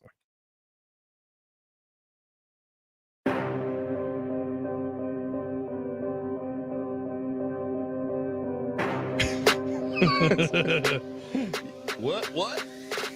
Max Homa chip in from the bunker. Hell yeah, dude. Hell yeah, dude. At the PGA Championship. Dude. I like Max Homa. Yeah. I like Max Homa too. I don't know why. I just like Max Homa. Yeah. He's got a fun personality. You guys seen him on Bob Does Sports, the yeah, YouTube channel? Yeah, he was funny as hell the whole time. He just looks kind of like a dude I want to hang out with, like Bradley Cooper. I just want to be next to because people would be. So you like wanting to Bradley hang- Cooper, but you hate Ryan Gosling. Yeah, I like Bradley Cooper a lot. Ryan Gosling is so boring. Yeah. It's just, I feel differently. Well- I think he's very handsome, and I think he's very talented. didn't say he's not handsome. No, Well, I didn't say he's not. He's nobody can argue with that. not glistening every time you see him. He's a He's big star. Yeah, he's a big star, but he's boring to me. All right. I I want mean, to talk to boring. you about another big star. Okay. And not boring. Very exciting star. Caitlin Clark Okay. Right. Made her WNBA debut with the Indiana Fever. This was Tuesday night. A lot of hubbub about it. A lot of articles written about it. A lot of people talking about it on the interwebs and on social media. There were a lot of posts. I saw a lot of high-fiving. A lot of people were like, you go, girl. And I get it. Like, this Does is anyone have her shoe? Are they out yet? Have they already made a shoe? Oh, yeah, that's right. Nike announced that they Yeah. were doing a Caitlin Clark shoe. They paid her tens of millions of dollars, and people said she deserved more. Okay.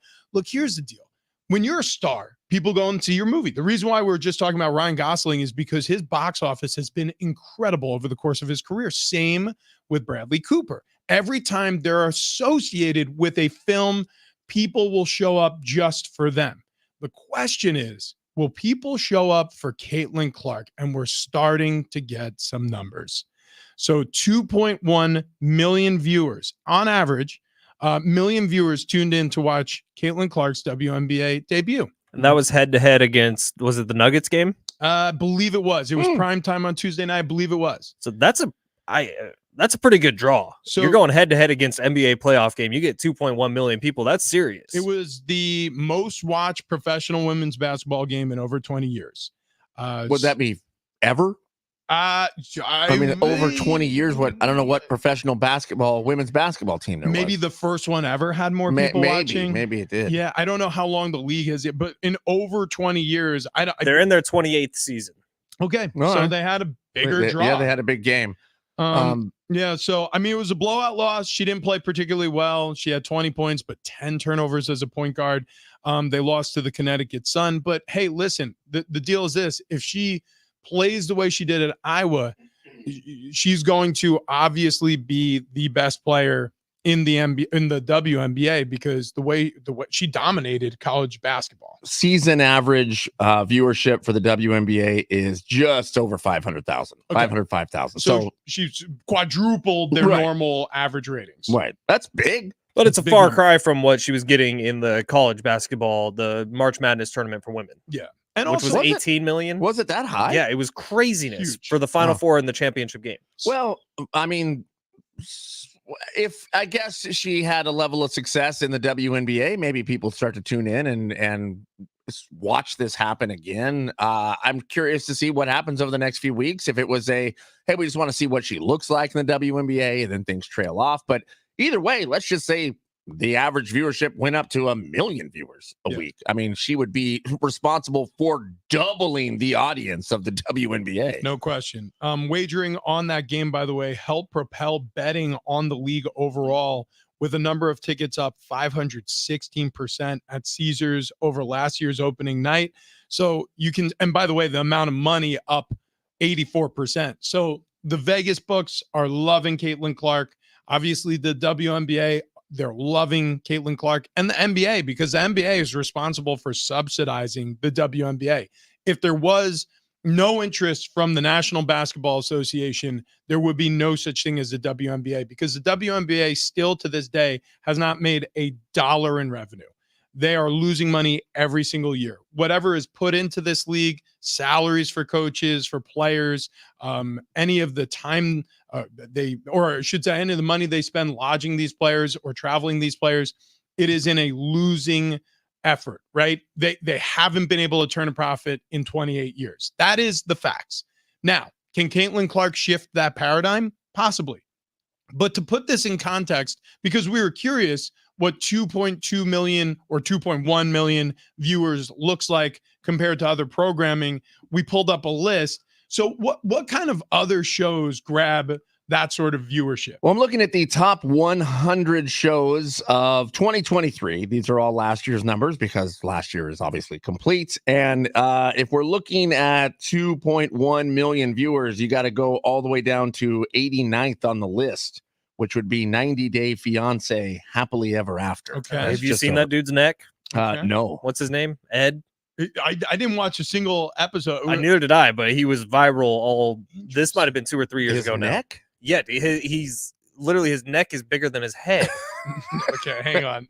Now you got me down a rabbit hole. 90 Day Fiance neck. Oh, wow. Holy God. I'm telling you, This dude. was a Wait a TLC minute, show. is that his wife? Yeah. Yeah, Wait a second. Like he is way she's above so his pay mean to him grade. though. It's hilarious. I could see that. Yeah, And it's well, mostly the neck. You know what? You guys didn't see that? He was all over No. TikTok. This might have been 3 years ago. I have don't know. never seen 90 seconds of 90 Day Neither have Fiancé. I, but it was a viral sensation because of this guy's neck. Lego Masters pulls 2.3 million viewers. Wow. Is that Will Arnett? I think it is. Oh yeah, it is. Lego Masters. Jeez. Yeah, Sister Wives 2.5 million. What's just under? What's just under? So like what's that, like 1.9 or 2 million flat? 2 million flat. WWE Monday Night Raw. Just on a random Monday. Yeah, on a random Okay. Monday. Real Housewives of Beverly Hills pulls 2 million. Okay. Below Deck, Great Vanderpump show. Rules. Okay. Sure. Yeah, I mean So listen, the Monday Night Football Manning cast gets 1.5 million. okay. I'm shocked it's that low. Yeah, well, it's because they're taking the viewers on the other side because Monday Night Football. Hang on, let me get way up. here. Well, Let's go. ESPN and ABC and the Manning cast all happen at the same American time. Idol Monday, NCIS, American Idol, Monday Night Football. I'm not even there yet. Thursday Night Football, 10 million on average. Sunday Night Football, 19 million. Oh, here's Monday Night Football, 10.2 million on Okay. average. Okie dokie. Yeah. Okay. Well, listen. Here's the simple answer to the question. Will Caitlin Clark change the WNBA? The answer is she already has. Yeah. You know, she's given the numbers a huge goose. She's given the sports bucks a huge goose. So I mean, in her debut, she's already shifted certain viewers toward watching the WNBA. Now, I will mention also the UFL, which nobody is talking about, which is the United Football League, the spring version of professional football, is drawing. I saw what were we looking at? St. Louis, Birmingham. Yes. Yeah. They pulled like, Which I had no idea even had teams. right. Yeah. Trust me, we're not watching. 785,000 people on average were viewing that. So a league that literally nobody knows about is pulling nearly 1 million viewers. What?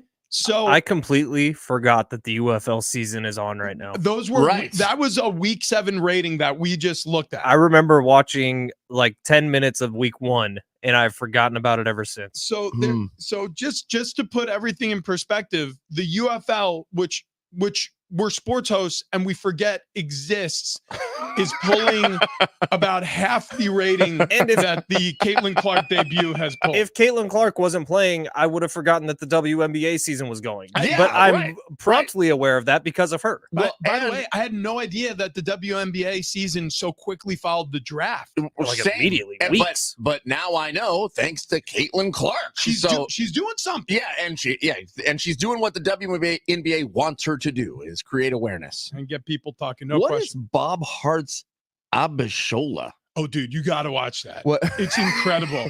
I bet you that has killer ratings. It ranks 33, 6.1 million average viewers. I think that's one of those CBS shows. We're gonna get to Bob Hart on the other Where side. does like NCIS and CSI and Las Vegas, whatever?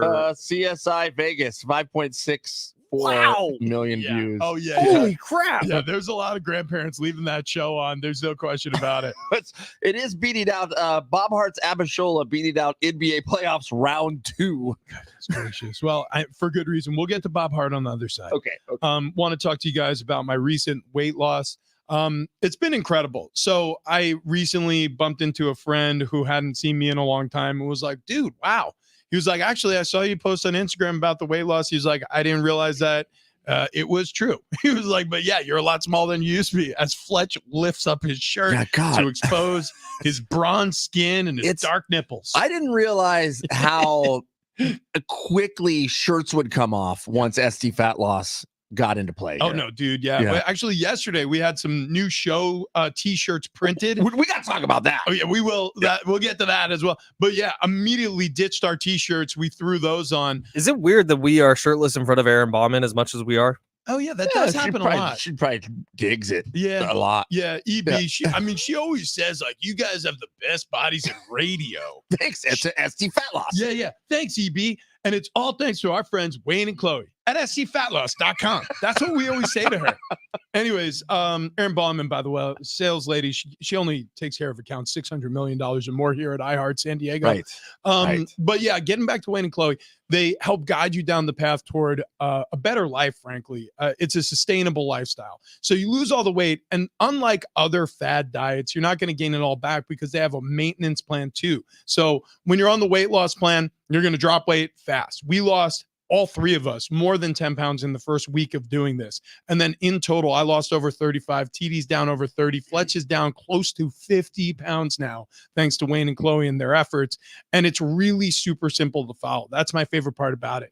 You're not counting calories. You're not counting points. You're not using one of those confusing apps where you're like, how do I even log the food in here? This is really strange. No. It's very simple. They walk you through this process. They answer any questions you have. It's weight loss the natural way. And if you go to stfatloss.com right now, you set up your free consultation with Wayne and Chloe. You mention our show, Big Rich, TD, and Fletch. You save $200 on your subscription. This is a win-win. So check them out at stfatloss.com.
Big Rich, TD, and Fletch. As promised, we're going to get into Bert Bart's Abuduela. What was the name of that show again? I don't know. Bob Hart's Abishola. Oh, there it is. What is that? Like Bob loves Abishola. I think it's like an older couple who they both got that's like divorced and they iHeart. get together. Oh, wow. Oh, man, I honestly thought it was like Bob Newhart. Yeah, so did I. Oh. Hey, speaking of programming on television, did you guys see the Giants are going to be on Hard Knocks for the first time ever? But No. it's not the regular Hard Knocks. Yeah, it's off-season Hard Knocks. So two things about it. I don't want to give them the regular season. That's crazy. No. Yeah. Got to double bag the Yeah. coffee. Definitely not the regular. No. So the way they're doing it is they are going to have off-season Hard Knocks and in-season Hard Knocks, training camp Hard Knocks, the way they normally do it. And I'm actually excited for this. So this is going to debut July 2nd, and I'm guessing it's going to show people like the rookie mini camp, and it's going to show people the off-season training activities, the mandatory ones, and it's going to show people, when the players, what maybe some of the players do during that downtime between the end of off-season training activities. It's like a month off you have before training camp officially opens, and they're going to run this all the way up until the start of normal Hard Knocks. I have a prediction. What do you got? We're not that far away from getting a Real Housewives of the NFL. Oh, it's coming. Like Sweet. Eagles wives or something, It's coming. Sweet. It's coming. because they're already doing the TikToks all together. Like you remember last year, Kristen Juszczyk and all the Niners wives were doing a bunch of TikToks. Kylie Kelsey and all the Eagles wives were doing a bunch of stuff online together. I think we're going to get a Real Housewives of the NFL soon. Bring back Cribs. That was a great show. It really was. Or Pimp My Car. Yeah. Pimp My Ride. Pimp My Ride. That's what it was. With Exhibit. Yeah, and West Coast Customs out of Corona, California. I really did watch pretty much every episode of Pimp My Ride. Yeah, I did too. And I always thought it was funny because it'd be like a beater, 86 Celica. Yeah. And they'd be like, hey, let's pimp this ride. Let's put a fish tank in it. Yeah, it's like, it would be the craziest stuff. It's like, we took your mom's Toyota Celica and we put a 50-inch big screen TV in the trunk, dog. And then he was just like, Sweet. Thank you, Exhibit. He was like, X is gonna give it to you. A 50-inch TV in the trunk. They did stuff like I know. loved it so It was much. ridiculous, and I watched every second of it. It's so good. Yeah. It's so good. So And speaking of pimp my ride, we'd like to pimp your ride. yeah, that's right. Yeah. So coming up on the show, actually coming up on the show, speaking of football, we do have SD Strike Force tickets, San Diego's Indoor Football League. Frankie V, he's involved. I think he's the on-field PA.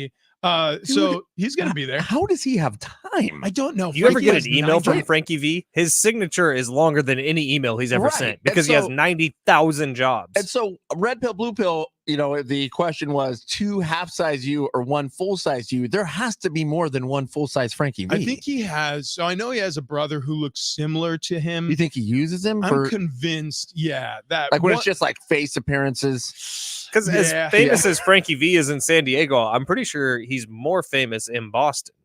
no, he's nationally known. Frankie Vizzle. Yeah. Frankie Vizzle, 933. Also, this weekend, the San Diego Strike Force game that you were talking about, Richie, it's on Sunday against the Duke City Gladiators. It's also Breast Cancer Awareness Night out at Pechanga Arena. So special night, SD Strike Force, going to be a good time. Is there going to be a portal set up? Ooh, I hope so, because If you know what? make a breast cancer joke, No, there's no, no coming what? back, What? TV. No, we're What are you saying, talking about? like you could listen. What? I don't know where your head goes. When- Like your brain goes wacky places. When Fletch. New York and Dublin had the portal set up, Ava Louise, who is an OnlyFans model, Yes. she showed off her potatoes, That's as she correct. called them, to the That's Irish correct. crowd on the other side. Right. Now, if we To set up, create awareness. if we set up a portal at Strike Force, do you think it's possible that we could use it to screen? Why is it? Fletch is rubbing his head. Seems like the technology exists. I'm just saying. I have a headache. Okay, listen. If Anyways. all I'm saying, if they need help, we're here. Yeah, If they need help, yeah. we've got 3 pairs of hands. Do you want to pull that liner? We should pull that line. That's an air check. SDStrikeForce.com for more tickets and info. But we're going to be giving away a pair to that game against Duke City coming up a little bit later in the show. Yeah, here's the thing that I'm most curious about is how do the Giants coaching staff deal with Daniel Jones? Like, are they Crazy eyes. Are they treating him like? Are we going to see that press conference? Oh We my might see God! that We press might conference. see it. Might have been dude, the backstage. Yeah. Come Daniel on. Jones, there was a press conference where he is staring, holes through the reporters in the pool. It's one of my favorite days of the offseason. It was incredible. Yeah, it was great. He really does have a spooky look to him. I And hope he keeps it the whole season. right now Fletch is doing it in the StreamYard camera. It's actually a better view. We should bring these cameras closer. Oh yeah, maybe we should. Hang on. Let's see what I look like close. There we go. There we are. Yeah, there it is. Unscrewing mine. So people are getting sick as they're watching on the live stream. It's fine. If you're watching on the live stream, this is what we look like up close. Wow, this is good radio, right, guys? Yeah. It's Big Rich, TD, and Fletch. It's San Diego Sports 760. We got to talk Padres. We got NFL release. And we got show shirts coming up next.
Hour number 3, Big Rich, TD, and Fletch. This update presented by Discover. Padres get swept by the Rockies. They lose yesterday 8-0 at Petco Park on getaway day. They got the day off today before starting a 4-game series with the Braves in Atlanta. NFL full schedule was released yesterday for the 2024-25 season. Gets going September 5th when the Chiefs host the Ravens in Kansas City. And the PGA Championship going down right now in Valhalla at the Valhalla Golf Club in Louisville, Kentucky. How about this? Xander Schauffele, Tony Finau, Jordan Spieth, Victor Hovland, all the top 4 right now, stacked leaderboard to start the tournament, brought to you by the Golf Mart, home of the 90-day guarantee. As humans, we like having options. One option you might have is speaking with a real person when you call about your credit card. With 24/7 live U.S.-based customer service from Discover, everyone can talk to a real person anytime, day or night. Limitations do apply. See terms at discover.com/credit card.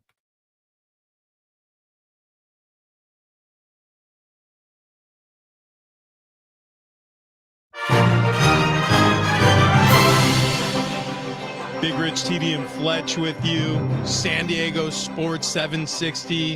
Happy Thursday to those who celebrate.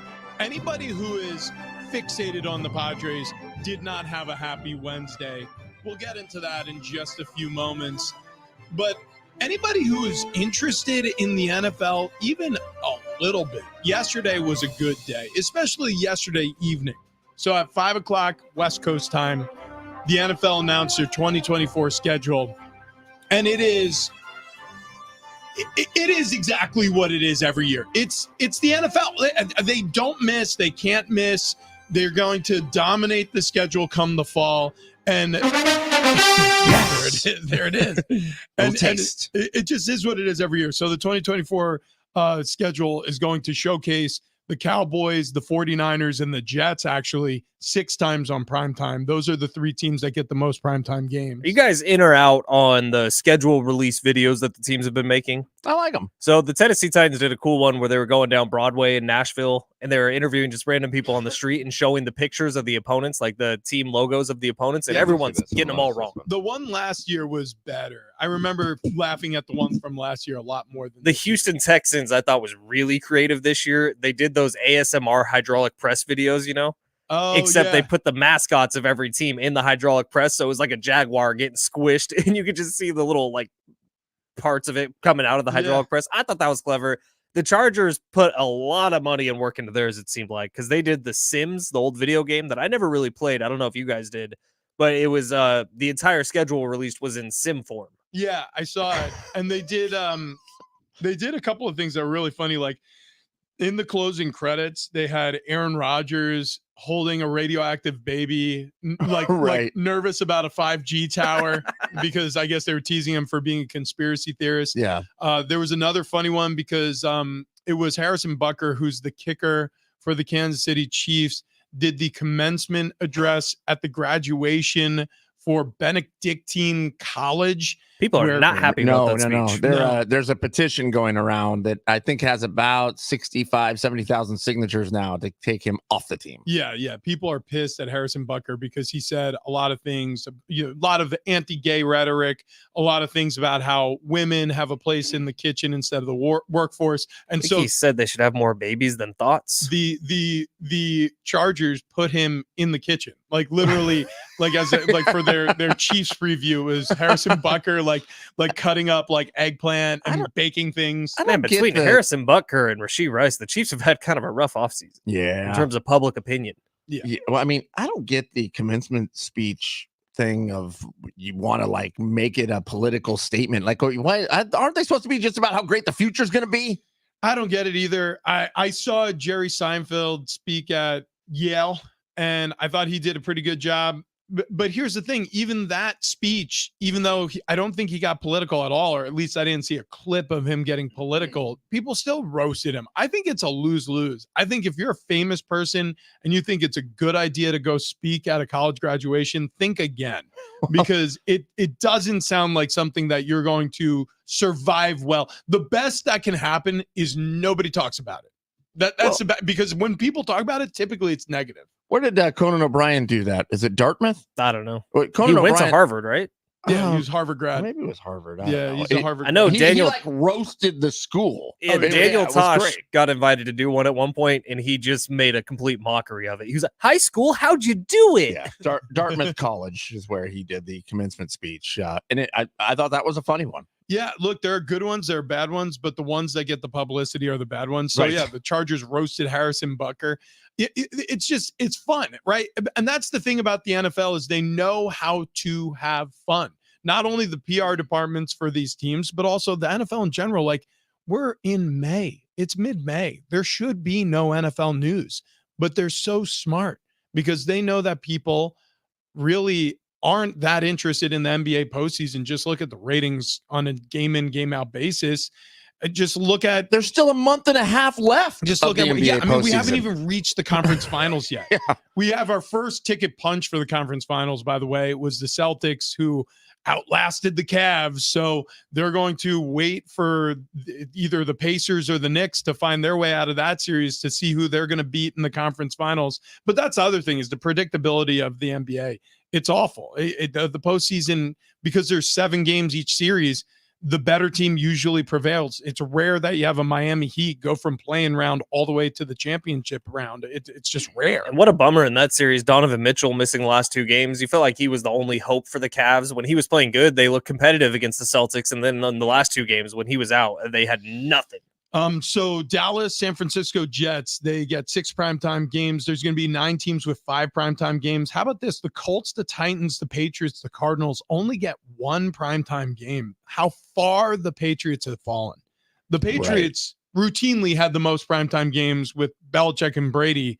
And now with Drake May, the drafted rookie, and Gerard Mayo, the new head coach, and the seasons they had before that where Belichick struggled without Tom Brady, they have 1 primetime game. Who were the teams that had the most, you said? It was the Niners, Jets, and Cowboys. Chiefs not on that list. Chiefs not on that list. They're in Is the that weird? they're in the group with 5.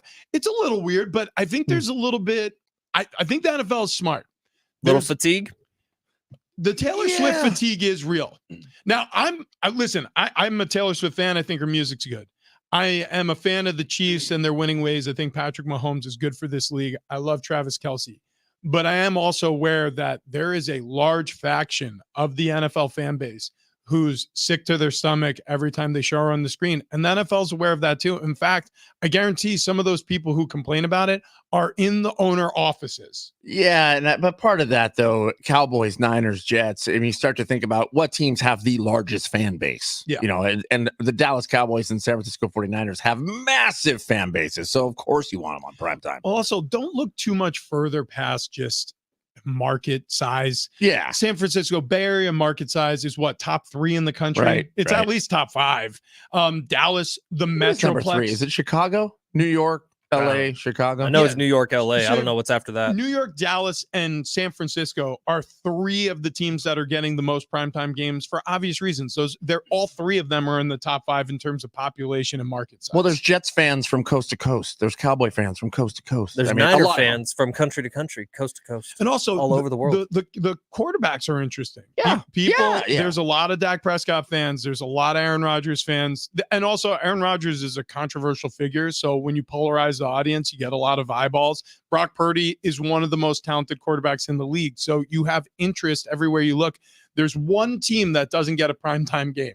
That is the Carolina Panthers. Small market size, least interesting team, quarterback who struggled in year 1 without looks of really improving in year 2 so far. We'll see, but that makes perfect sense. And also the head coach they hired, and I'm blanking on his name right now, but that was one of the most low buzz hirings of the offseason. It's really Dave Canales? Yeah, so he was the offensive coordinator with the Miami Dolphins his last stop, I believe. No, Tampa Bay Buccaneers that's in what it was. 2023. Thank you. It was the Tampa Bay Buccaneers. I knew it was a Florida team. But this is what I mean. Like, don't get me wrong. Like, this could be a great hire for the Carolina Panthers. It could end up being a great season for the Carolina Panthers. Who knows? But one thing I can tell you is nobody is talking about Bryce Young. Nobody's talking about Dave Canales because neither one of them have done very much in the NFL yet in terms of positions of prominence. Quarterback, tough position to play. Bryce Young struggled, like you mentioned, Fletch. Dave Canales, it's not like the Tampa Bay Buccaneers have been top of mind since Brady retired. Although they did make it to the postseason, Dave Canales responsible in some part for Baker Mayfield's surge as one of the top quarterbacks in the league last year. And they won a playoff game against the Philadelphia Eagles. So he earned the job, but they're going to have to earn some primetime visits. The Carolina Panthers got 0. They got 0. I thought there was a rule that they had to get 1. So apparently not. Like, I thought that was a in-stone rule in the NFL that everybody gets 1, and which is why we have awful games like the Colts Broncos a few years ago on Thursday night. That's probably just the excuse that's used. And by the way, I remember sitting here in these exact chairs where we are every morning last year, and the Panthers had a Thursday night appointment, and we were all talking about the fact that it was going to be the worst Thursday night game of the season. So, but we were still going to watch. I'm guessing, this is only a guess, we could look it up, but I'm guessing the people who fought for that rule to be overturned were owners like Jerry Jones, who's like, I don't care if my team plays multiple Thursday night games. I want to be on primetime as much as possible. So I bet you if you go through the Cowboys, including Thanksgiving, which is obviously on a Thursday, if you go through the Cowboys schedule, I'm sure every year they have multiple Thursday night games. I would think that every owner, as much as they want their team on a primetime game, but every owner would want the best games possible on in primetime because you want more people excited about the NFL. You never want a game that we talked about like last season of like, oh God, this is a terrible matchup. Now, Jerry Jones and owners, they'll want their teams on those primetime holiday games because that's when you get the most eyeballs. As a player, are you pissed off when you see you're playing on Christmas or Thanksgiving? Well, I wouldn't say pissed. It kind of comes with the territory. I mean, if you're a Cowboys or a Lions player, you know you're playing on Thanksgiving every year. Yeah, there's pluses and minuses to it. Look, you could celebrate holidays on any day, and when you're an NFL player, you do. Like, I remember we would just celebrate Christmas on a different day. We would celebrate Thanksgiving on a different day. I mean, you're basically doing the same thing on a day off. You're just cooking your turkey 2 days later. You know what I mean? That's the way you schedule around it. So unless you're really attached to the day, like it has to be on the day, well, then it doesn't really matter. It's just part of being in the NFL. In terms of playing on Thursday, well, that's a different conversation because especially when you finish up a Sunday game, you have Monday, you have Tuesday, usually your day off. I mean, it's hurry up and get to the next game, and your body's usually not ready to turn around that fast. If you play on a Thursday, though, you get an extra day off? On the other side. Yeah. Because you're playing 2 days earlier or 3 days earlier. Right. So you lose the day before. You lose a couple days in prep, but you get it on the other side. Got it.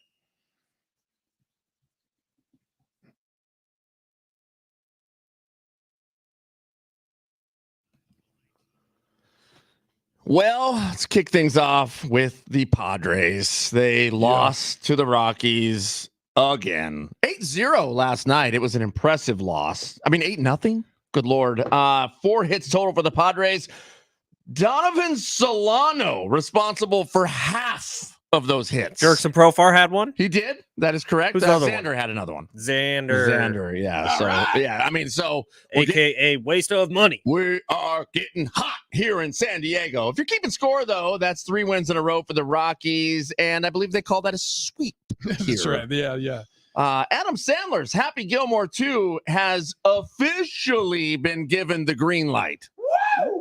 Produced by Netflix, yeah? Yeah, that is produced by Netflix. It's going to be a Netflix movie here. Christopher McDonald, who's Shooter McGavin, he signed on. Looks like Julie Bowen signed on. Rob Schneider and Reese Witherspoon. There we go. Here we go. Too bad the guy that said jackass, he passed away. Yeah, he did pass away. Very sad. Maybe they can AI him. Maybe. Put a little digital one in there. And, of course, Adam Sandler will be there. In the NBA, Boston wins their series against Cleveland. They clown-chowed the Cavs 113-98 and Alice Cooper, the Thunder, 104-92. You know, Boston's also famous for the Boston cream pie. You haven't used that one yet. I did. I used it way back in the early part because I said it and Fletch went, what? Yeah. Do we have to dump it when Boston cream pies? Wait, did you dump it? I didn't. What? But I don't. A Boston cream pie is a dessert, right? Right. Yeah. It certainly but context is everything, you jackass. I'm talking about dessert. What are you talking about? Look, desserts. I think It's a delicious dessert. Yeah. Everybody does. I Okay. don't know if I've ever actually had one, to be Oh, quite no, honest. you, Let you- me see. If you haven't, look it up. I You've mean, had, it's- you come on. Come yeah, on. there's Let no me see. question Let me see. I mean, it. Yeah. Yeah. I mean, I guess. I don't know. Maybe. You've had one. So, Especially Richie- the donut form. I like your swag. It's a nice shirt. Yeah. Okay. Yeah, so okay. we This got- is what happens yesterday. Look at this. Okay. So Richie rolls in with the box. He busts the box open. It's got some shirts inside of it.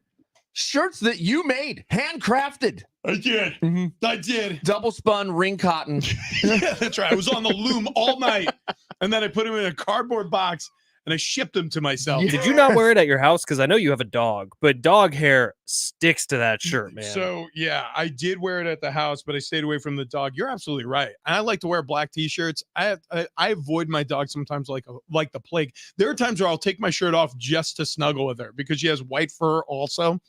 Anyways, got these shirts. We're gonna start printing shirts here on the reg. Mhm. Now we don't know exactly how to merchandise yet.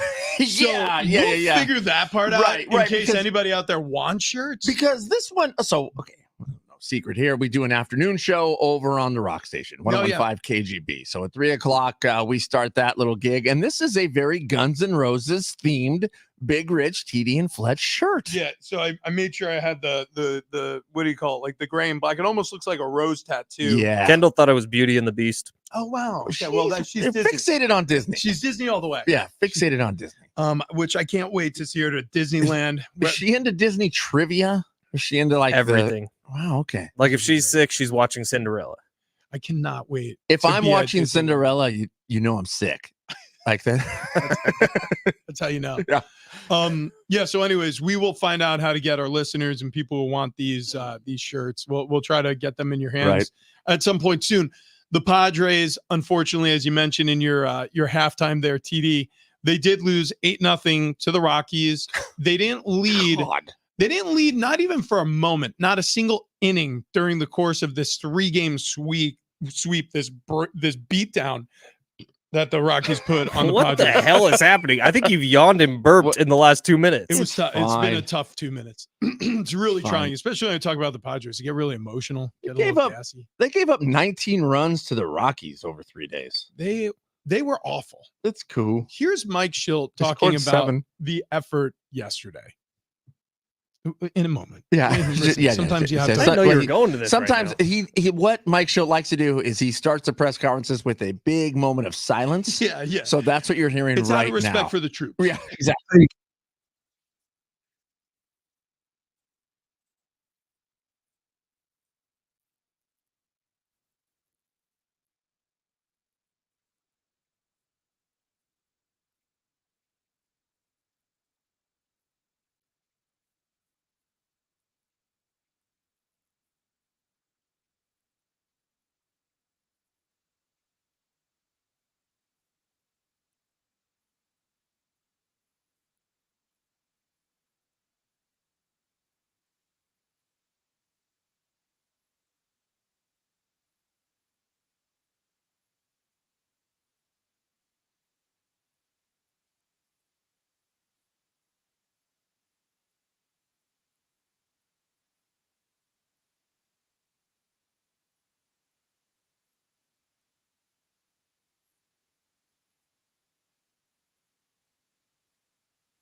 People are pissed.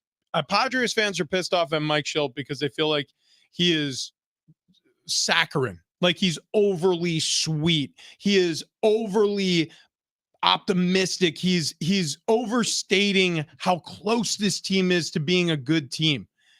I don't feel bad for Mike Schilt.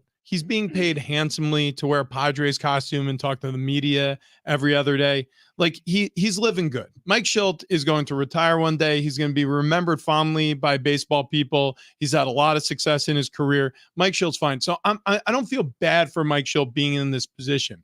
But when you are a manager, you are a public relations arm of the team. So my question to everybody out there who is criticizing Mike Shildt for what he said about this Padres team is, what did you expect? Did you expect him to go out there and lambaste Manny Machado? Did you expect him to go out there and absolutely flame Tatis? Did you expect him to go out there and talk about how Xander has now been struggling for parts of a year and a half, basically since he's been traded here and basically since he's been signed to this big contract here, and hasn't really been what he was promised to be for the Padres? Or did you expect him to say that? Because this was my expectation. What this conference, this press conference was exactly what I expected Mike Shildt to say. Yeah, I'm not expecting him to go out and lambaste or roast anybody, but I would like to see a little more displeasure. I mean, you could say, like, here's the question. Yeah, we got to do better. Next. I mean, like, show that you're pissed in some manner. That's all I'm looking for. It seems so nonchalant. You know what? We're a quarter of the way through the season. So I guess you can be this way because you got a lot of time to fix it, but don't get too far below 500. It's going to be hard to dig out of it. And the fact of the matter is, you did get outplayed by the Rockies. Like, beat down. Like, how are you going to say, I got a problem with you saying we were outplayed by the Rockies? You literally got outplayed by the Rockies in every sense of the word. And I don't disagree with that. They got outplayed. The Rockies are bad, man. And it was kind of embarrassing. It's an embarrassing look. Well, okay, so they sweep the Rangers, who won the World Series a year ago, before they come to San Diego and sweep the Padres. So I'm just pointing out some facts here. Like, yes, they're a bad baseball team, but maybe they're on a heater right now.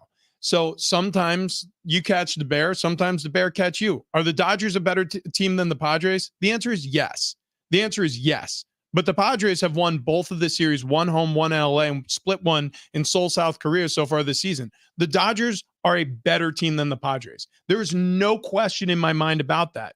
You know, some people are willing to say apples to apples, the Padres have a better lineup. It's like, yeah, well, guess what? The Padres stars in their lineup aren't playing like they have a better lineup. So until more future evidence is provided that Tatis' bat, Bogart's bat, Manny's bat turns around and starts producing more, I'll probably be more supportive of that. The Dodgers are also 29-16. The Padres are 22-24. They're a better baseball team. The Padres are also 10-16 at Petco Park this year. Yeah. It does not give an excuse for It does not make sense. No, How are you 6 games under 500 at home? The Rockies have won 7 in a row. Yeah, the Rockies are on fire, dude. See, that's They're what like I'm the best team in Major League Baseball. By the way, their away record is 6-16, which means it was 3-13 coming into San Diego. This is the point I'm trying to make. Is I'm not making excuses for Mike Shildt. Like I said, he's a big boy. He's made enough money as a manager. Life is good for Mike Shildt. Did he overstate how well the Padres played during this series? Absolutely. But am I allowing myself to get all worked up because Mike Shildt is being positive? You know what I am now? Who cares? I am. You're angry? I'm pissed. About what? Yeah. Yeah, all that. There's Tiger in his salmon shirt. You know what? I dig the fit. I'm down with the salmon and the gray. Yeah. I'm pissed off that TD doesn't have as much for me to hug anymore. Well, it's fine. I'll tell you what. Wrap your arms around. Our texters disagree with me 100%. Yeah, they all do. Let me tell you something. We will read some of these texts about the Padres. People are pissed. Yeah. Not only are they pissed at Mike Shildt, they're pissed at the Padres. And you know what? Some of them are pissed at TD as well, because he was more huggable before he lost all this weight. And now he's like he's like a bag of bones. That's right. That's so like, close you to could that. easily be strangled now. We could never say that before. I know. No, you couldn't. We But you used know to what? need 4 hands to strangle you. I'm proud of the fact that now you can strangle me so much easier thanks to SDFatLoss.com. So if you want to be strangled easier, go talk to Wayne and Chloe, okay? SDFatLoss.com. Look, dieting is never fun, right? I mean, and the hardest part of dieting is getting started. At SDFatLoss.com, they made it easy. They put together a roadmap for us to get going here and follow along because we are 3 idiots. So we needed something that was real simple. They made it simple, and it was a healthy way to lose weight. and we lost weight quickly. And that's what makes dieting fun, is when you step on the scale and you see the thing drop. Because when you don't see the results, you don't want to do it anymore. You want to quit. It doesn't work that way with SDFatLoss.com. You shed weight, and you shed weight quickly. 31 pounds in 8 weeks for me. Rich over 35. Fletch over 40 pounds. And now back on the weight loss plan, pushing 50 pounds gone. Everybody on the show feels a million times better, and you will too. Go to SDFatLoss.com. You can schedule a free consultation with them. Absolutely free. One of my favorite 4-letter F words, one of them. But go there, sign up. They'll talk you through the thing. They'll lay out the plan for you. They'll put together one that's tailor-made for you, so you too will lose 20 to 30 pounds in 8 weeks' time. And if you mention the show here, Big Rich, TD, and Fletch, it's going to save you $200. Listen, you got nothing to lose except unwanted pounds. SDFatLoss.com. Go there right now, SDFatLoss.com.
Red Shoe Day coming up May 22nd. That's next Wednesday. Benefiting the Ronald McDonald House Charities here in San Diego. Here's the beautiful thing about Red Shoe Day here in San Diego. All proceeds stay right here in San Diego, directly supporting our families. Funds raised during Red Shoe Day support lodging, meals, emotional support, and family day services provided by the house at zero cost to families. And our iHeart team for Red Shoe Day will be collecting donations at the intersection of Balboa Ave and Ruffin Road Wednesday, May 22nd. Write that down. Wednesday, May 22nd, 7 a.m. to 9:30 a.m. Red Shoe Day.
This update is presented by Anderson Plumbing, Heating, and Air, starting with the Padres. Swept by the Rockies. Woof, 8-0 Petco Park yesterday. Day off before they start a 4-game series in Atlanta mañana. NFL full schedule released yesterday for the 2024-25 season. It gets going on September 5th. Chiefs hosting the Ravens in Kansas City. And in golf, the PGA Championship underway at Valhalla Golf Club in Louisville, Kentucky. Tiger Woods, one of the first golfers out this morning. He's found his way down the leaderboard quite a bit, but the top of the leaderboard is stacked. Xander Schauffele, Tony Finau, Jordan Spieth, all near the top. Jordan Spieth looking for his career Grand Slam at the PGA Championship. Brought to you by the Golf Mart, home of the 90-day guarantee. Chilly showers no longer. Say goodbye to icy plunges and hello to the heat with AndersonPHA.com. Upgrade your water heater. You get a free water pressure regulator valued at $1,300. That's AndersonPHA.com.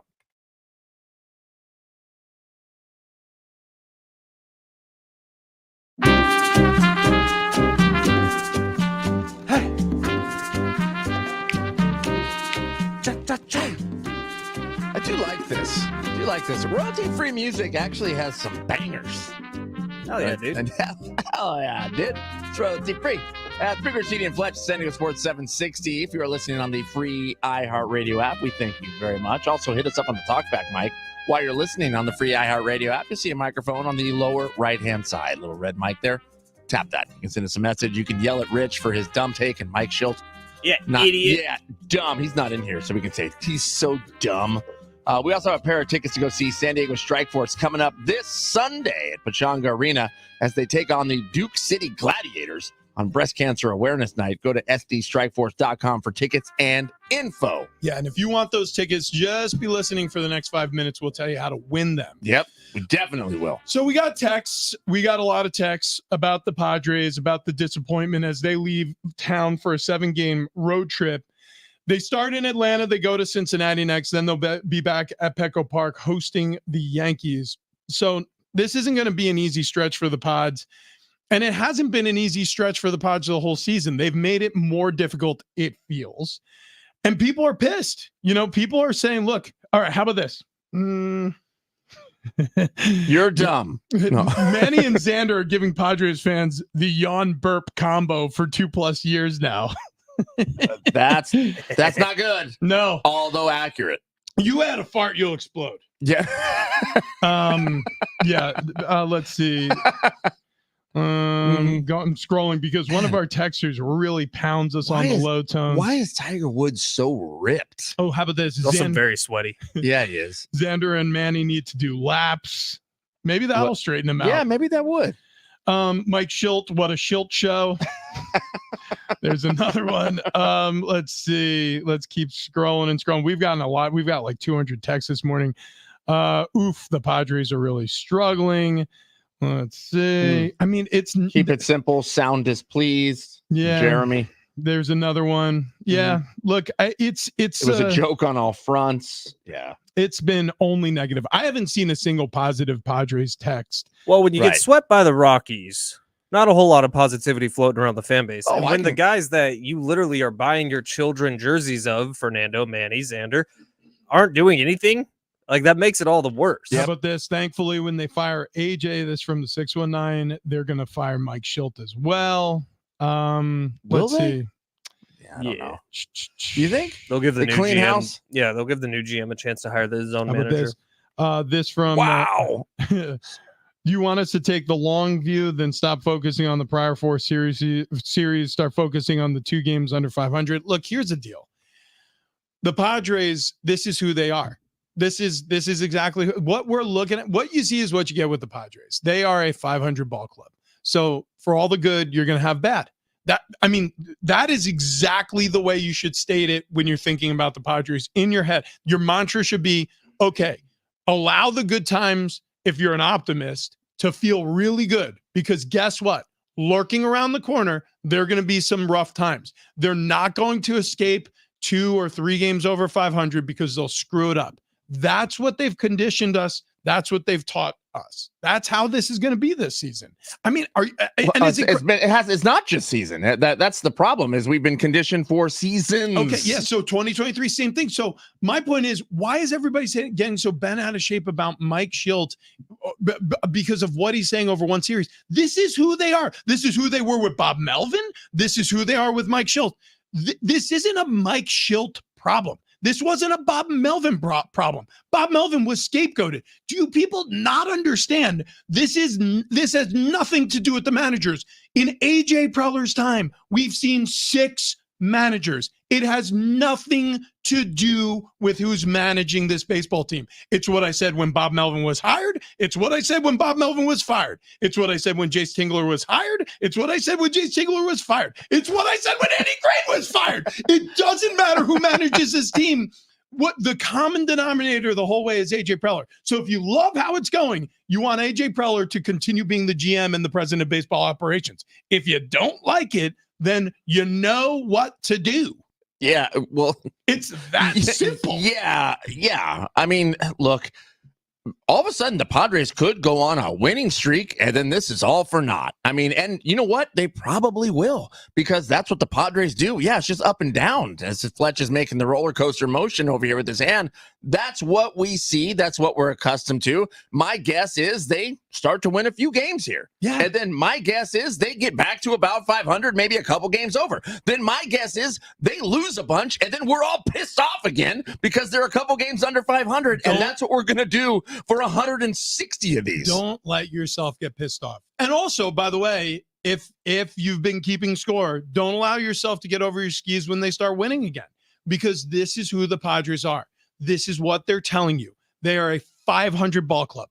Do not get overly excited when they beat the Dodgers, because guess what? A losing streak against the Rockies is lurking around the corner. Well, and that's the bummer, man, because you see them on a winning streak against a team like the Dodgers, and you go, the potential of this team is so high. And then it's almost like they get too over their skis of like, yeah, we got this one, and they try to skate against the Rockies and then just get beat down. And you heard the quote from Tatis in the middle of this series. He said something to the effect of, we shouldn't lose to teams like this. You know what? You are a team like that, Fernando. I hate to tell you, but a recent record does the talking, not you. I don't care what you say, Fernando.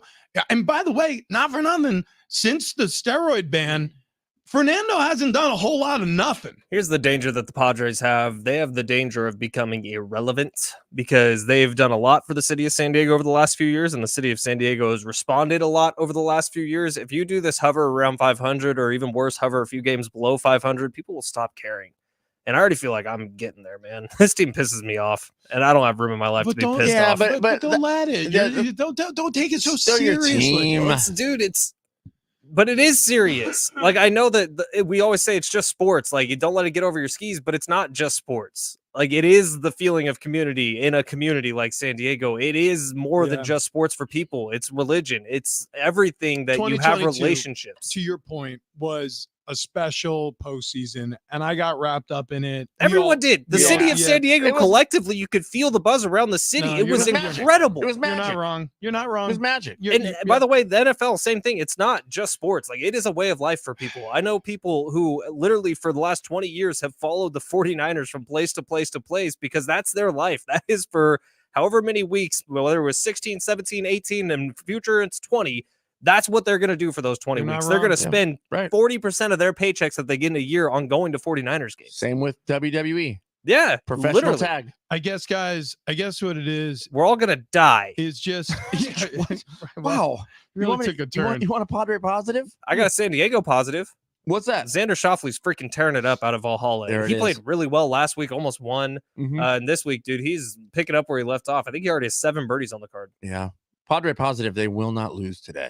Thanks. Well, there it is. Yeah. There it is, guys. Padres positive. You don't have to watch them tonight. How about that? Well, look, you are so negative. You just want to watch Falafel. Yeah. Shoffley? Shoffley?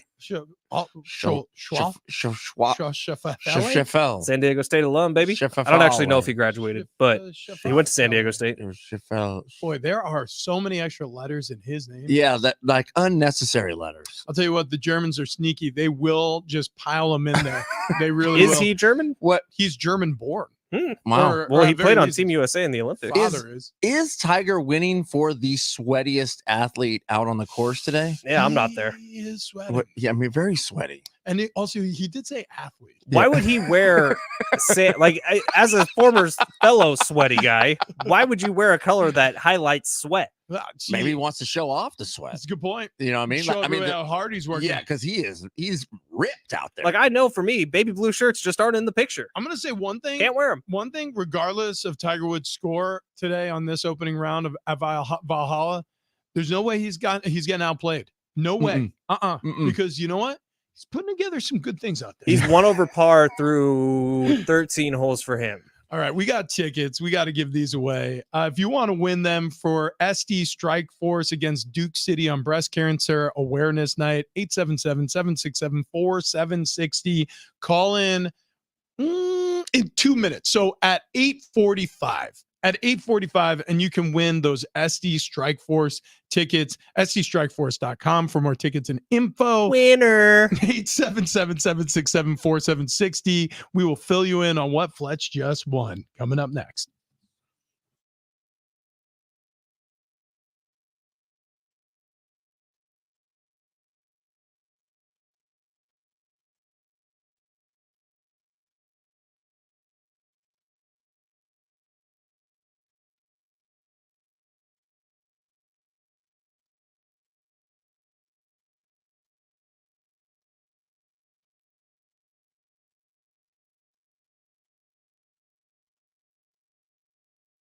If you're a gentleman of the age of 40 years, maybe you're 50 years old or in your 60s, any of those age ranges, I want you to do this right now. Go to your phone's browser, or if you're sitting at your office right now, open up themanzone.com. Go to the website, find the number, contact them through the website, and book your first and free consultation for testosterone replacement therapy.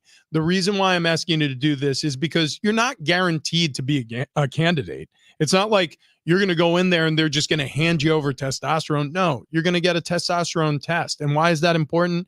It's because testosterone is important. If you're a gentleman of those ages, 40s, 50s, 60s, even me, I'm in my late 30s, and I didn't realize that I would be a candidate for testosterone replacement therapy, but I was. It's surprising when you find out. And then when you start taking testosterone, if you are low on T, it's life-changing. I feel better. I wake up with more energy. I've been trying to work out more. It's easier. I'm recovering from workouts faster. I'm feeling better while I'm working out. I'm stronger than I've been in a long time, and it's all thanks to the Man Zone, specifically Dr. Roy David. He's the medical director over at the Man Zone. He's also a double board certified plastic surgeon. So this guy is a doctor. Okay. There's a lot of these clinics that are open, and they're going to push pseudoscience on you, and they're going to tell you lies, and they're not going to operate up to a standard that Dr. Roy David at Golden Triangle Plastic Surgery, the Man Zone, has kept his practice at. And this isn't a clinical environment. I know when you start talking about doctors and medical offices and certifications and things like that, you start thinking, oh, I'm going to like a hospital. You're not. The Man Zone is super comfortable. You walk in there, they've got this awesome lounge. You sit in there, nice comfy chairs. They got the big screen. They probably got the PGA Championship up on the TV today. They got a beer fridge. They got even a little bourbon you can pour for yourself while you're waiting for your free consultation to see if you're a candidate for testosterone replacement therapy. Like I said, it's themanzone.com. Book your appointment today. And when you do, tell them Big Rich sent you.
Big Rich, TD, and Fletch.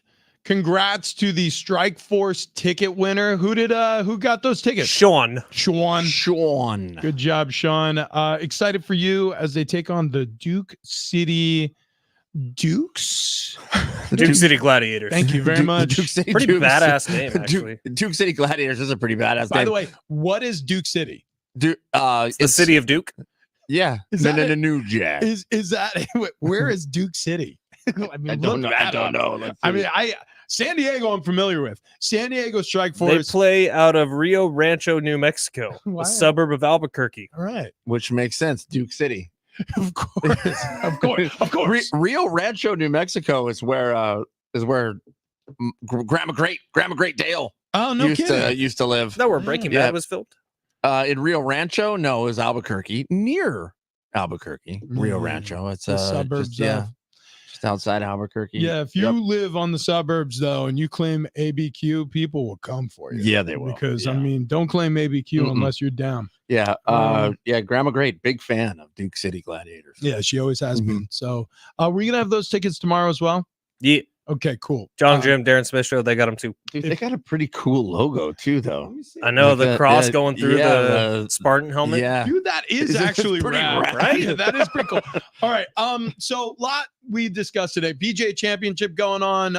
Tiger Woods Back to even, baby. Swing looking good. I did not hear PGA. Oh, what did I say? No, you probably said PGA. PGA Championship. I don't know if I can even say what I heard. Hang on, turn your mic off. Yeah. Okay. Wait, hang on. wait. Tell me with you. Wait. Okay. Yeah, that was not what I said. But If you're looking but- for more coverage of the PGA Championship, by the way, tonight, tomorrow night, 7:00, we will have the official PGA nightly recap show. I was honestly more interested in what Rich was talking about. Saturday and Sunday, full coverage from Valhalla, beginning at 11 a.m. Keep it locked to San Diego Sports 760. I tell you what, if you're going to the championship, TD was just talking about, What? you'll be in Valhalla, you'll be in heaven. There's no question about it. You guys are 12.